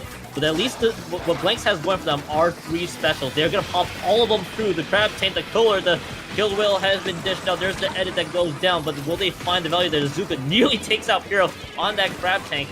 And it doesn't look like they still can't get enough ground. They do at least have 2 power clams that are available if they can make advantage with this as well. But Pyro's kind of stuck between a rock and a hard place, has to quickly retreat there. And whatever the same I'm trying to also get a hand on is not able to find any picks. It's 3 power clams. They finally break through the barrier. There's the opening. They get all 3 of them in, and it will be a wipeout. 40 points remaining, though, will be the score. Yeah, wow, that was very sudden. I was not really expecting it. I was about to be like, I bet the score is going to be 100-77 when this game ends. But 3 power clams able to get in off of 1 member getting close, just able to get those super jumps in. Really great job coming out from BlankZ there. It's going to be hard to contest that for Starman here. They don't have a kind of guaranteed way into the basket, no Krakens or anything like that. So they're going to need to get in with using that Inkjet, which can get up onto the enemy plat pretty well, and the 52 playing aggressively. Jasmine finds 1 pick. That's going to be 1 member moving up top. They actually are able to get the power clam in. Unfortunately, U''V not able to move all the way in, but yeah, not nearly enough time to get to the basket with that clam. They're going to get a decent number of points on the board. They actually got quite a few regular clams in, so 14-point difference between these 2 teams, but big penalty on the board. Starman will have to do it again if they want to win. Yeah, Starman winning this guy. At least they keep the points a lot more manageable, but as you know, there too, they got to do it a couple times more, looking to see if the power clam is available, but they have gone 3 down on top of it. And now the tricky thing with Hagelfish Clam Blitz, one of the more underrated things is there were 3 paths that you could attack from. And look at Devil right there. Devil loses 2, is just gonna get quickly stuffed up, realizing this sneak attack is not going to work. I'm gonna have to abandon this sneaky mission here, as Starman waiting in the sky has 7 clams. I gotta get the power clam available, at least get the OT ready to go. There's that power clam from U''V also joining us, saying that one. Has 10 seconds left to go. Jasmine needs to find a few picks there to help enable Starman waiting in the sky to get the push. It's gonna get shut down. Fox is lurking large. This fight is no one has gone down yet. Fox finally wins it all. It's gonna be 3 members down. Toxic Asang has to wait just a bit for their teammate to come back through. They're gonna get the pick on the Fox, but the more this stalls out, the more overtime ticks down. As there's a clutch find there on top of it, but they are gonna be able to pick up this clam. Will they be able to get this one? Yes, they will. The Zugas has been dished out. They're able to get a few more picks. It is just a bloodbath in the last seconds there. Fox is gonna one lurking large, but will they have any small clams? Actually, they had none at all. So it's just the power clam that was just dished in on top of it. No points were even there. And if I'm not mistaken, we are going into game 3 with BlankZ taking home the second map. Yeah, we certainly are. BlankZ kind of storming back with that big push, able to hang on. Difficult to really push on that map, and we saw them kind of locking down that area in front of the basket as time was ticking out. What else can I say? That was a good game. We saw some attempted flanks there. BlankZ did a good job like trying to extend their lead, but really those 3 power claims were enough to win the game on their own. And that's what I was wondering too, because I felt like they honestly had the same idea, but the rest of BlankZ were like, all right, we managed to get the 3. And one of the tricky things too is that Hailfish market claims there were like 3 ways you can attack from the ramp, moving up top, up to the canopy, or even the sneaky pushes to the left. There were just so many avenues to go through. And I think you noted there too, you kind of just blinked and then you were thinking to yourself, wait, where did that push suddenly come from? And then by the end of it, it was like, oh, I probably bet that someone probably went onto the left-hand side and then got the jumps in that way, and that's how we got the quick scores we saw. Yeah, near the end there, Asan on Starman was watching that flank when BlankZ tried to extend their lead there, so that kind of angle doesn't really exist. Doesn't really exist on like Humpback. You can flank all the way from the left. It's a lot slower and more difficult to really get that, so much more of a kind of everyone facing the same direction sort of pushes here. I do wonder whether we're going to be seeing the Kraken come back out, because it is Rainmaker, and Kraken's a little cheesy. Yeah. No Kraken. Yeah, I can. Yeah, I was actually kind of surprised. In fact, I see double sloshers at the very least. 1 try and 1 order slosher, which may just be the vanilla slosher on that front. On the other side, they are gonna just for BlankZ, they are just gonna stick to the new heavy edit there with the crab tank, splat bomb crab tank, as well to boot. Rainmaker, by the way, quickly popped there on top of things. Fox is just gonna be the one lurking through again. But it looks like both teams kind of just playing things out here, just trying to see who can get control. Looks like it's gonna be BlankZ in the early going, but so far both teams not picking up the Rainmaker quite yet. On time. Ooh, nice job. The 52 gal able to get a nice roll down, able to get a pick, and yeah, those 2 sloshers, Asan as well as the vanilla slosher on Starman, are gonna get a lot of work done here. 3 down, big push opportunity as the Rainmaker is making its way towards the checkpoint. No real way to stop it here. That's the first checkpoint, and look at that crab tank positioning, keeping the members of BlankZ all the way back. Is it going to be early and a little bit too early? Yeah, the Rainmaker not able to get picked up here. A lot of space ahead for the Rainmaker to move. 52 leading the way even more. The Rainmaker's going to move up behind it, but not quite enough for some big points. Nice picks coming out from the Splash-O-Matic. And nice plays, but unfortunately the Rainmaker just not really able to make its way out of the corner. Just that tiny bit of paint that's enough to stop the Rainmaker from going too far. BlankZ now, after a nice defense, has a lot of time to really gather their specials, take a breath, get ready to get a push of their own going. Yeah, just a little bit reset there for BlankZ there on top of it. Starman Wayne, the skies there were kind of lurking large as you know there too. Those were kind of just fighting close to their base for a good chunk of it, but by the end, excuse me, most of them got caught through. As that was a very nifty pick there on top of it. The Rainmaker is gonna get dropped right where it stands. Cooler's also dished out there as well, so they can afford to play this one a little bit more aggressively. That's if Starman in the sky wants to take advantage of that one. They're able to take out one. This Rainmaker's still in a very precarious position, but it is going to finally get reset. And Desmond's going to throw that last trip trick to at least break open this Rainmaker. They're going to try for another push once more, and they should be in good position, especially with the crab. Yeah, the crab tank now just in the nick of time. That's going to be a lot of points on the board. Crab tank still at that Rainmaker shield. Are they going to be able to pop it? I'm not sure. No, it is going to be X Battle having to try and bail after that situation. Managing to get out alive after a nice pick, maybe even a second one. Yeah, wow. So scrappy in the middle of the map, able to just get so much done, even waiting for a super jump in. They are not gonna find it after the Rainmaker's assist, or the Crab Tank's assist from BlankZ. So 29 points, that's a considerable push. BlankZ has their work cut out for them now. They are gonna need to really, they have yet to even get that checkpoint with only 2 minutes left in the game. So they're going to need to really act fast and deal with just the constant aggression that's been coming from Starman. Yeah, Starman there at least has played very aggressively there. As soon as I say that though, they did go 2, but there's a nice little Shark there from Toxic, able to take out Hero. And you know they're too. They have been playing Starman has been playing very aggressively there. So BlankZ, I'm gonna be curious to see how they're gonna try to make this one count there. Both teams, by the way, have dueling crab tanks, so it's just really gonna boil down to is special usage and see if they can make this one count. Toxic, I think, is just trying to build up for the cooler as we speak, which yes they will. Gonna dish out that cooler. Everybody has to retreat though because cooler doesn't quite reach the Rainmaker there. So BlankZ is gonna be the one that is gonna move up just far enough. But no push moved up there yet, as we do see U Prime B finally moving up there behind the wall, and the Rainmaker is going to join them on top of it. They do drop the Rainmaker though. There's a nice little pick there from BlankZ. BlankZ at least stalls it out just by a bit. And they only get is 4 more points remaining. They're still desperately trying to pick up this Rainmaker. To not much success so far. U Prime B is still lurking large, but they're just gonna have to retreat. And this will be BlankZ. At least they stopped the push. Sure, they did give up 6 more points, but they still got potentially 1 or 2 more pushes ahead of them. Yeah, 40 seconds left. They are indeed aware of the 52 gal kind of sharking in their base, but man, BlankZ has had such a hard time getting into the middle of the map here.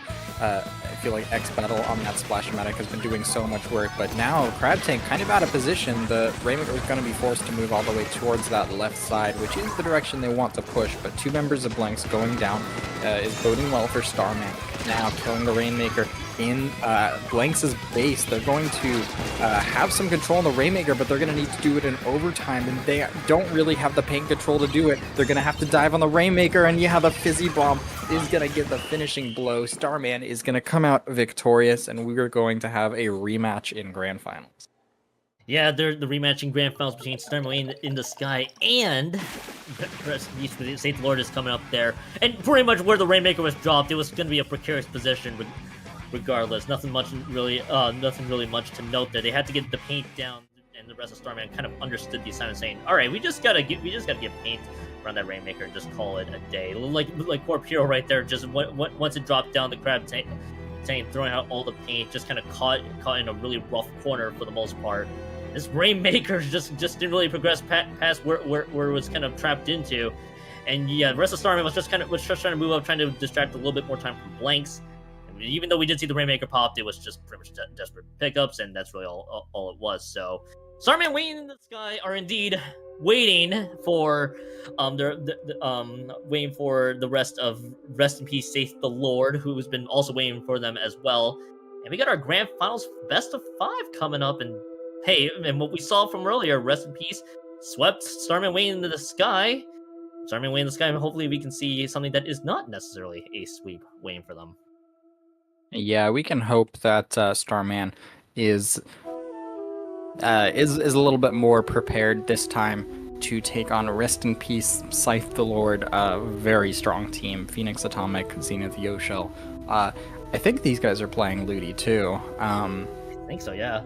I don't recall if it's this exact roster, but yeah, they are a very strong group of players that I think no one will be surprised to see. Yeah. Again, counterpick maps for winners finals, or sorry, grand finals. Yeah, I'll also join in that front. I was like, wait a minute, this is not winners finals yet. We're already here. It's grand finals has indeed arrived there. And yeah, Okay, I will admit, I couldn't recall if it's Scythe or Saith or however it's pronounced. But yeah, I was like, wait, is it Saith? Is it Scythe? I'm pretty sure I'll probably bungle it throughout the set. But yeah, you know there too. Phoenix, Atomic, Zenith, Yoshell making their way out here as well. Starman waiting in the Sky is gonna be the one again with Ezio and Jasmine to help round out that roster. We saw the 3-0 from earlier. So Starman waiting in the Sky could look to at least make this a very competitive grand finals. Looking possibly a reset coming up here. First map is we do have our pool of 5 maps. I do see one coming up here soon. I'm gonna have a lot of questions on, but more on that when we get to it. Or it's right here, right now. We have an unknown stage there, but before we get to that, Fake Omar Target Draw is my favorite stage. I love the unknown. We have a mystery coming up. Mystery on our hands.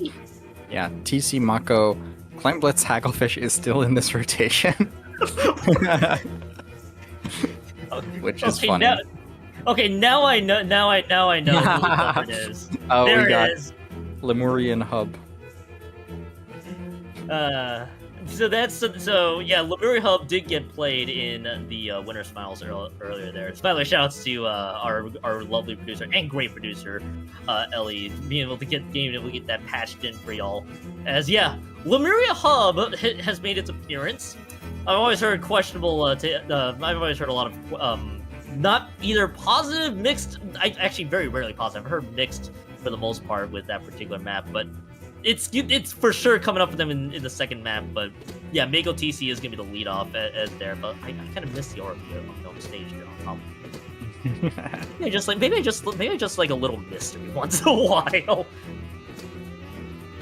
Yeah. Maybe. Lemuria Hub's so strange. Those moving platforms, especially the one that's like on right in the middle of the map, is so awkward. It like moves under. It's like one of the. It's like a. I don't know. It's like a escalator or like an airport conveyor belt, and like it moves in portions, and it's so awkward to just try and swim over it. You get stuck and bump all around, all over the place. Yeah, the Rainmaker is, I believe, it starts like on top there on Rainmaker Lemuria, so gonna be some battles going on over there. But my favorite thing, and or least favorite thing that you can do on this map is if you die on one of those moving platforms that's like in the enemy base, you could die like closer towards mid, and then it will drag the popped Rainmaker closer to the enemy spawn, which is absolutely crazy. Now if that ever gets shown, I'm gonna have I'm gonna have probably all the questions, primarily from my end. But we'll definitely see that there in the second map. And yeah, Hagelfish Clan Blitz is also back. Once again, for the record, both teams have a pool of maps that they submitted there, and basically it's all pretty much jumbled into this 5-map pool that we see here today. So that's why we are seeing the appearance of Lemuria Hub, Rainmaker, and Hagelfish Market Clan Blitz. Again, for better or for worse, for many people who are out there. But we do get a map that has almost been a staple right out of the gate with Megomart Tower Control. So as much as I want to judge the maps, at least there are some very sensible ones out of that both teams want to play. Sensible opinion. We'll put an opinion mark on that. We will be judging you on your map choices, and if you do not pass the test, we will be extraditing you to Wahoo World. Oh no, that's a horrible fate. You'll be stuck there with all of the Salmonids. They'll just be trapped there. So because I think I also saw a tournament where someone submitted Bluefin zones as part of the pool, and I'm just so this is where we have all the Bluefin enjoyers, and all the Lemuria enjoyers, and the Hagelfish Market Rainmaker and Clan Blitz enjoyers. They're just we're gonna send you to Wahoo World. You're joining all the Salmonids, and you guys will figure out why. You guys will figure out what you have done here in our best of set. I mean, I did catch like the winners final set, and I saw there was some wacky stuff going on Lemuria. I saw that like Zenith was playing Wellstring or something like that, and I was like, huh? Huh? We might be seeing some of that stuff again. I guess it kind of is like home field advantage on Lemuria. But that's a good way of putting it, yeah. Maybe we could be seeing all everything that's so Zane here, and it's funny too because I know we saw winners like not that long ago, but unfortunately my memory has also kind of been slowly fading away the more the minutes kind of blended in. So chances are we could be seeing some very silly choices, as you've noted there too with Lemuria Hub. And I wouldn't doubt the Wellstring for some reason actually showed up, and I just completely forgot about it by the time winners final. It must be because the sight of Lemuria Hub made me realize, wait, this map is showing up. Oh goodness, what do I do? Oh goodness, this is not part of the plan. Maybe I'm still thinking of sending them off to Wahoo World with their choices. I'm joining you on that one, by the way. Is that where people just go to if they submitted all the questionable takes? They're like people who just randomly enjoy Bluefin, Mincemeat, or some other maps. Is that where they go? I have no idea. No idea? No. Well, I'll let my small brain think about it for a little longer there. Both teams are going to will be queuing up here shortly. Here, as mentioned before, we are at grand finals, and we have been informed that it will be a few more minutes here, Fusion, before we get ourselves ready to go. I'm still staring at just the absolute unknown of Lemuria Hub, just kind of staring there, and I know why it's unknown, but I'm still just looking at it. Man, I've been looking, or yesterday I was looking through some like old clips, and I'm remembering Splatoon 2 days and looking through clips and stuff, and I'm just like, it's almost been 2 years since Splatoon 3 came out, which is wild. Time has gone so fast. Has it really been 2 years? Because it really almost in September it will be. Oh my gosh, yeah, you're actually right too, because it came out like a couple of years ago. Because I remember the stories of how a Splatoon 3 tournament was ran in Riptide 2022 back then. I've heard stories about how people were basically lined up to get Splatoon 3 while they were at Riptide there, and it's kind of crazy how it's been 2 years for me. Maybe time is just a myth for me. I've learned, Fusion. Yeah, we've lost all sense of like time since like 2020. Tell me about it, Fusion. I'm so tired and still waking up, and then before I do it, all of a sudden it's like, oh my goodness, 2 years have really gone through since Splatoon 3 has been out. I mean, Splatoon, and we had our fair, and there's been a fair share of new maps and everything else that's been dished out, especially very silly weapons on top of it. Yeah, a lot of very cool, like interesting main weapons have been coming out. Do you think third kits will be a thing at all, or do you think Splatoon 3 is mostly finished with development?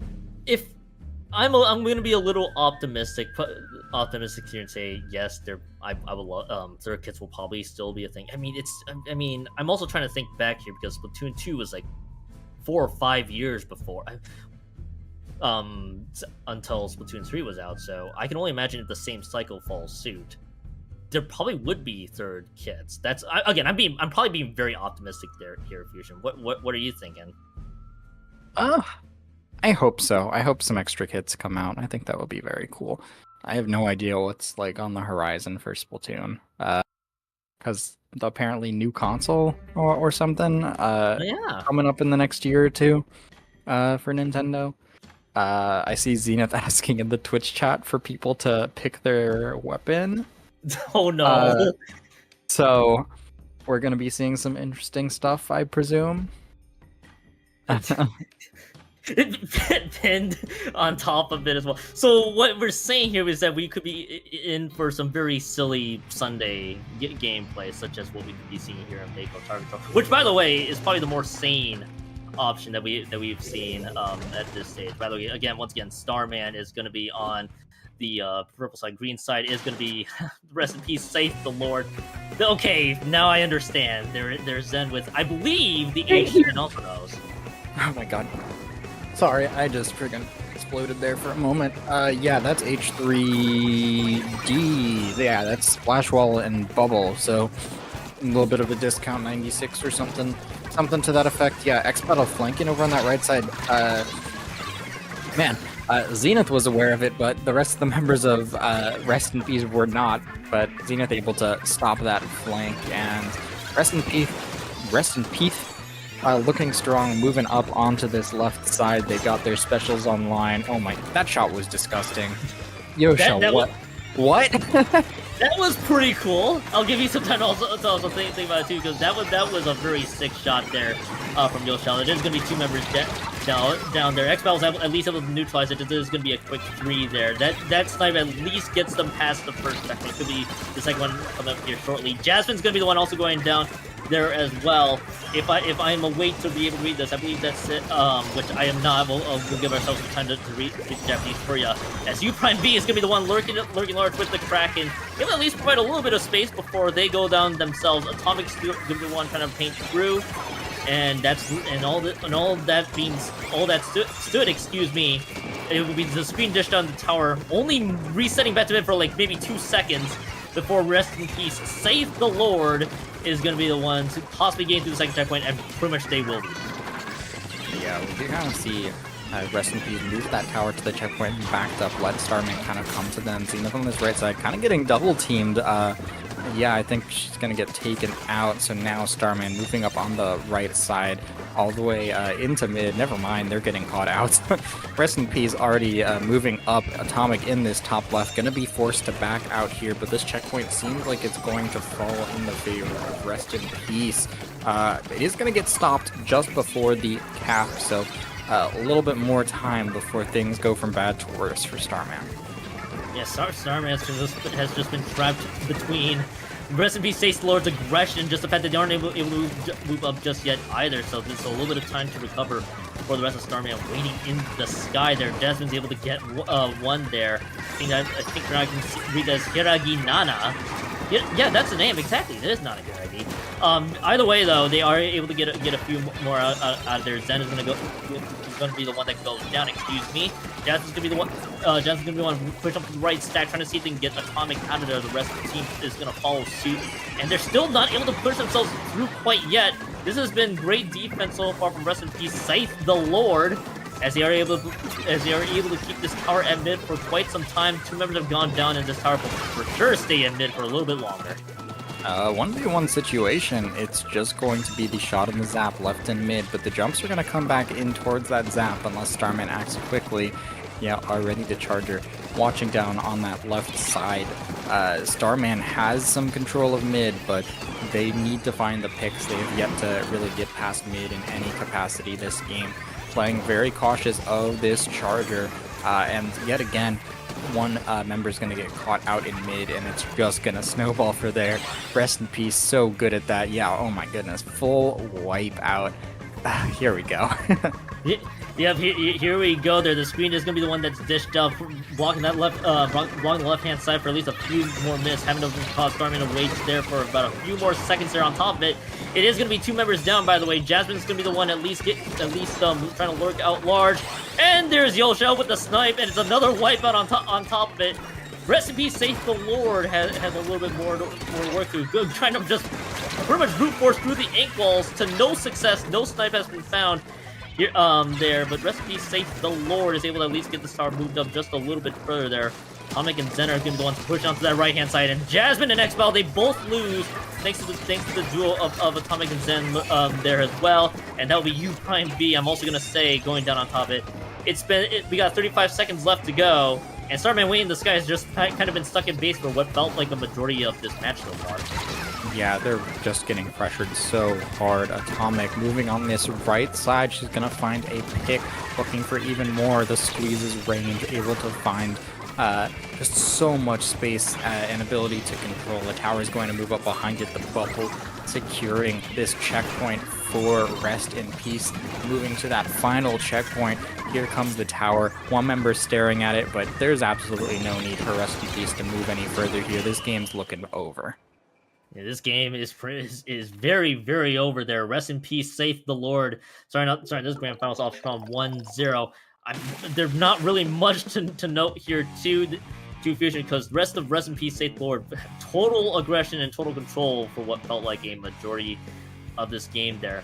I will give credit, though. I will at least say that I've cast a match where an H3 has indeed won, but I don't think that was really the star of the show. It really was boiling down to just the team overall, especially some slick snipes there from Yoshel on top of it. Yeah, absolutely. I mean, Rest in Peace just kind of was outpacing Starman for the majority of that game. It felt like they were just so quick on their feet and able to take full advantage. We saw a lot of wipeouts that game. Usually when Starman's able to hang in despite all of those wipeouts, so you typically don't see that many wipeouts on the same team in a game, but Rest in Peace was just able to find so many onto Starman this game. Yeah, and Fusion, I know we have Lemuria Hub Rainmaker coming up here, which, by the way, a little bit of a void background, I'm trying to have it blend through the text. I will appreciate the effort here. I am hearing word here now that there is indeed a vote. Zenith is now consulting chat about their next weapon. I am seeing a vote between the Vanilla Undercover or the Vanilla Umbrella, which Now I'm now worried about what the next weapon is going to be. I'm hoping it'd be I'm hoping for my sanity it'd be something really cool. I'm getting my vote in for custom GooTuber. We'll see how it goes. It is a little BM to be asking for weapon picks in the Twitch chat, but we're here. I'm here for it. Bamboo. I like it. I like the bamboo. I have not actually seen someone playing this bamboo in tournament before, and I know it is a pretty dang solid weapon. So let's see what you can do with it, Jasmine. Yeah, Jasmine's the one dishing out the bamboo. Got the chunks there on top of it, and the weapon pick that has been crowdsourced by chat happens to be the Brella there. It took me a hot second to wonder if that was the second one, but I don't think it is. Actually, it's just order Brella, if I'm not mistaken. Yeah, just a small bit of confusion on top of it. Either way, though, Starman Wayne in the sky is going to go 3 down very quickly here. Could be seeing some zaniness unfold as the wall has been dished out. Here comes the first checkpoint right out of the gate. It's 72 points remain, and members are still going down left and right. It's just a Kraken that's the only one available. It's pretty much the last hope you have, unless you want to, excuse me, you Prime B is going to have other words to say. Kind of started to trip over my words. This bubble should be able to get popped there. They could be going for the second retake, especially where the cooler's dished out. Yeah, now Zin's moving up, able to find one pick, making use of that Brella shield, forcing the one member of Starman into top mid. Now, rest in peace, moving up with that Rainmaker. You're gonna get the little speed boost from the moving platform. Is the Rainmaker on the platform right now? I don't think it's on the platform. Actually, yeah, Starman fully clearing out rest in peace. Nice job. Now they're the ones in control, and they're gonna get a free checkpoint off that. That checkpoint near top mid, surprisingly pretty close, able to just get the dunk on it without too much difficulty. Nice job. The Chump's leading the way. That's okay, sure, just get the lead. My god, yeah. Able to just move over that moving platform, and bam, Starman has a lead, a considerable one for the first time, and they dive in with the Kraken for way more.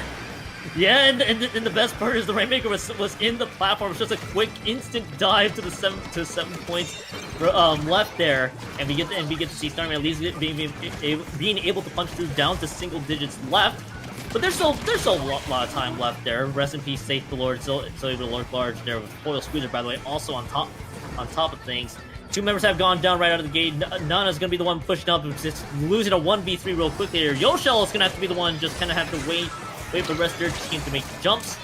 And we could be seeing maybe some silliness here. Nope, just going to be the one, just kind of looking around mid for about a few more moments. Rest of Starman Wayne, this guy kind of just playing this defensive setup right now. Yeah, they are. And Bamboo able to find a nice pick. Just a lot of chip damage and control can come out from that Bamboo, and the Krakens that have been coming out here from the 96 have been doing a lot of work. Such a good tool for stopping the Rainmaker, kind of guaranteed. And yeah, Starman seems to be pretty in control of this game so far.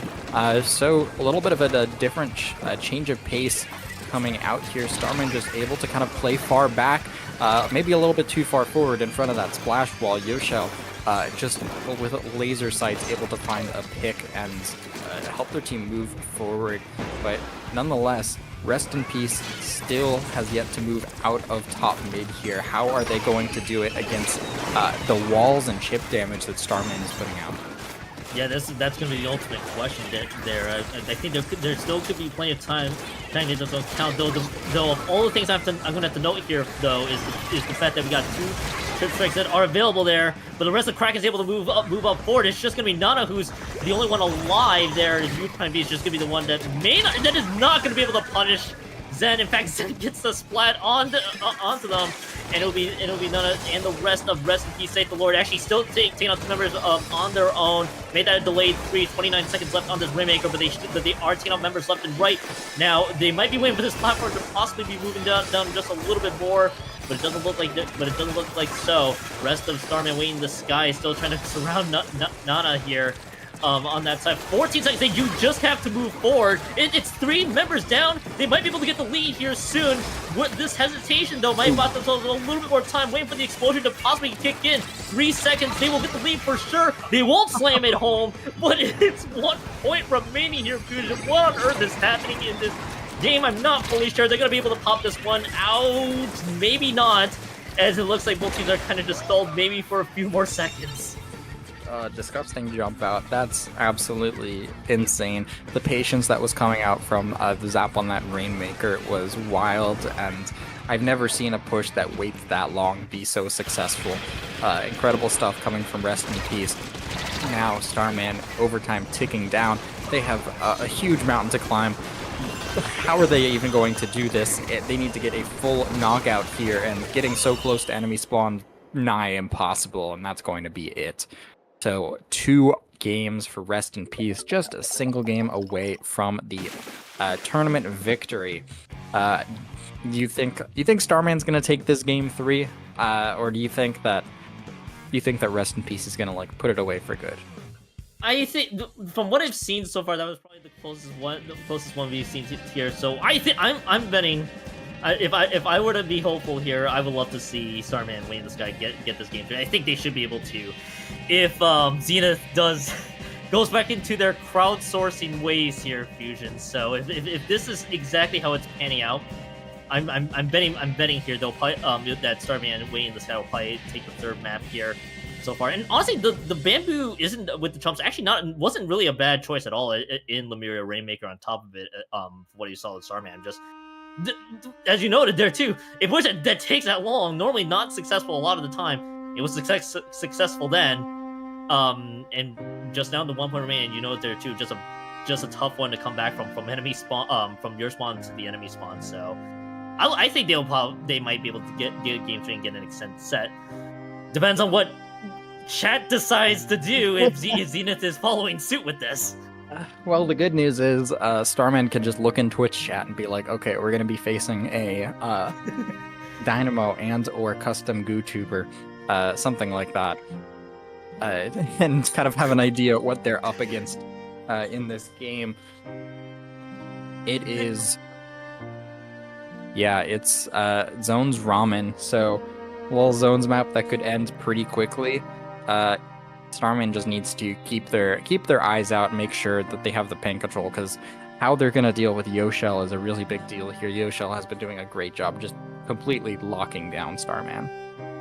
A lot of credit, honestly, to Yoshell with just their snipes being on point as well. Rest team also stepping up, and whatever Zenith's been dishing out there in the past 2 maps there. I think, but I think for sure though, how do you contain Yoshell unironically is the one thing.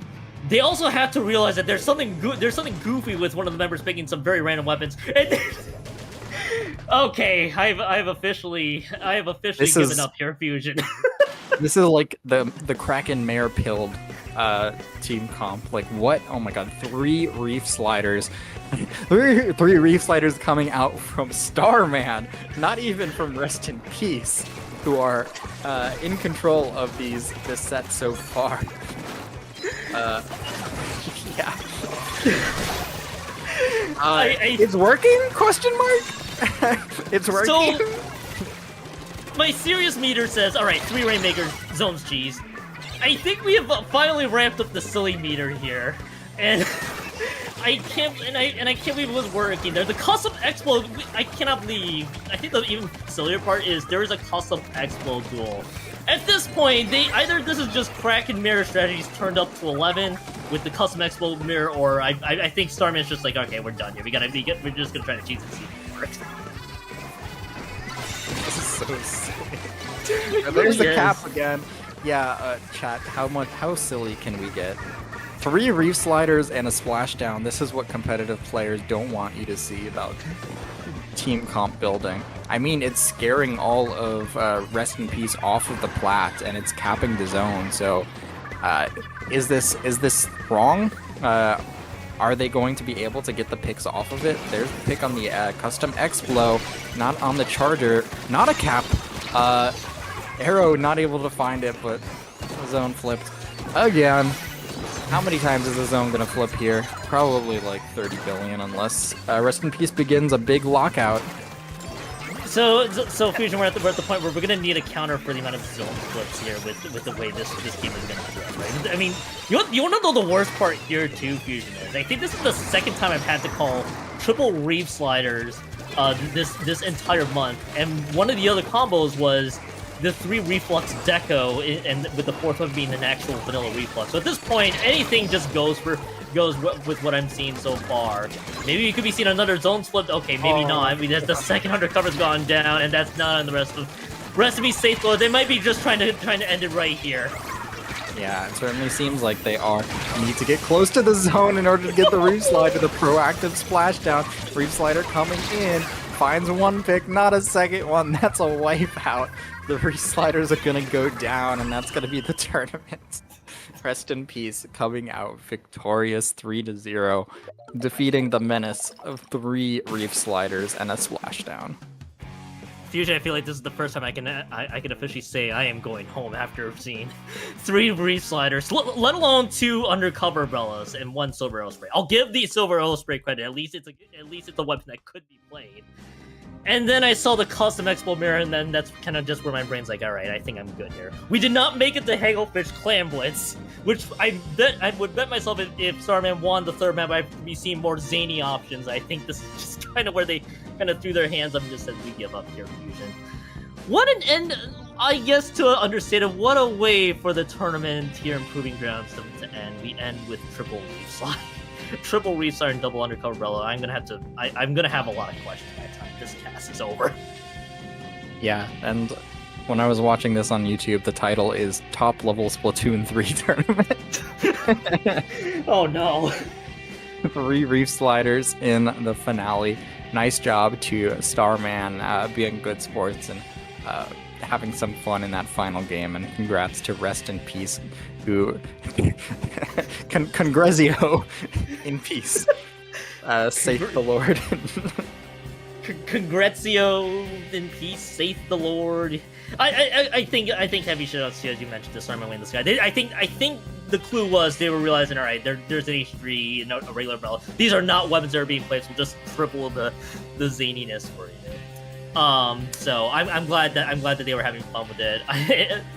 At the end of it, realized probably as well, triple Reef Slider. That's the second time I saw it this month. At this point, anything goes for me today.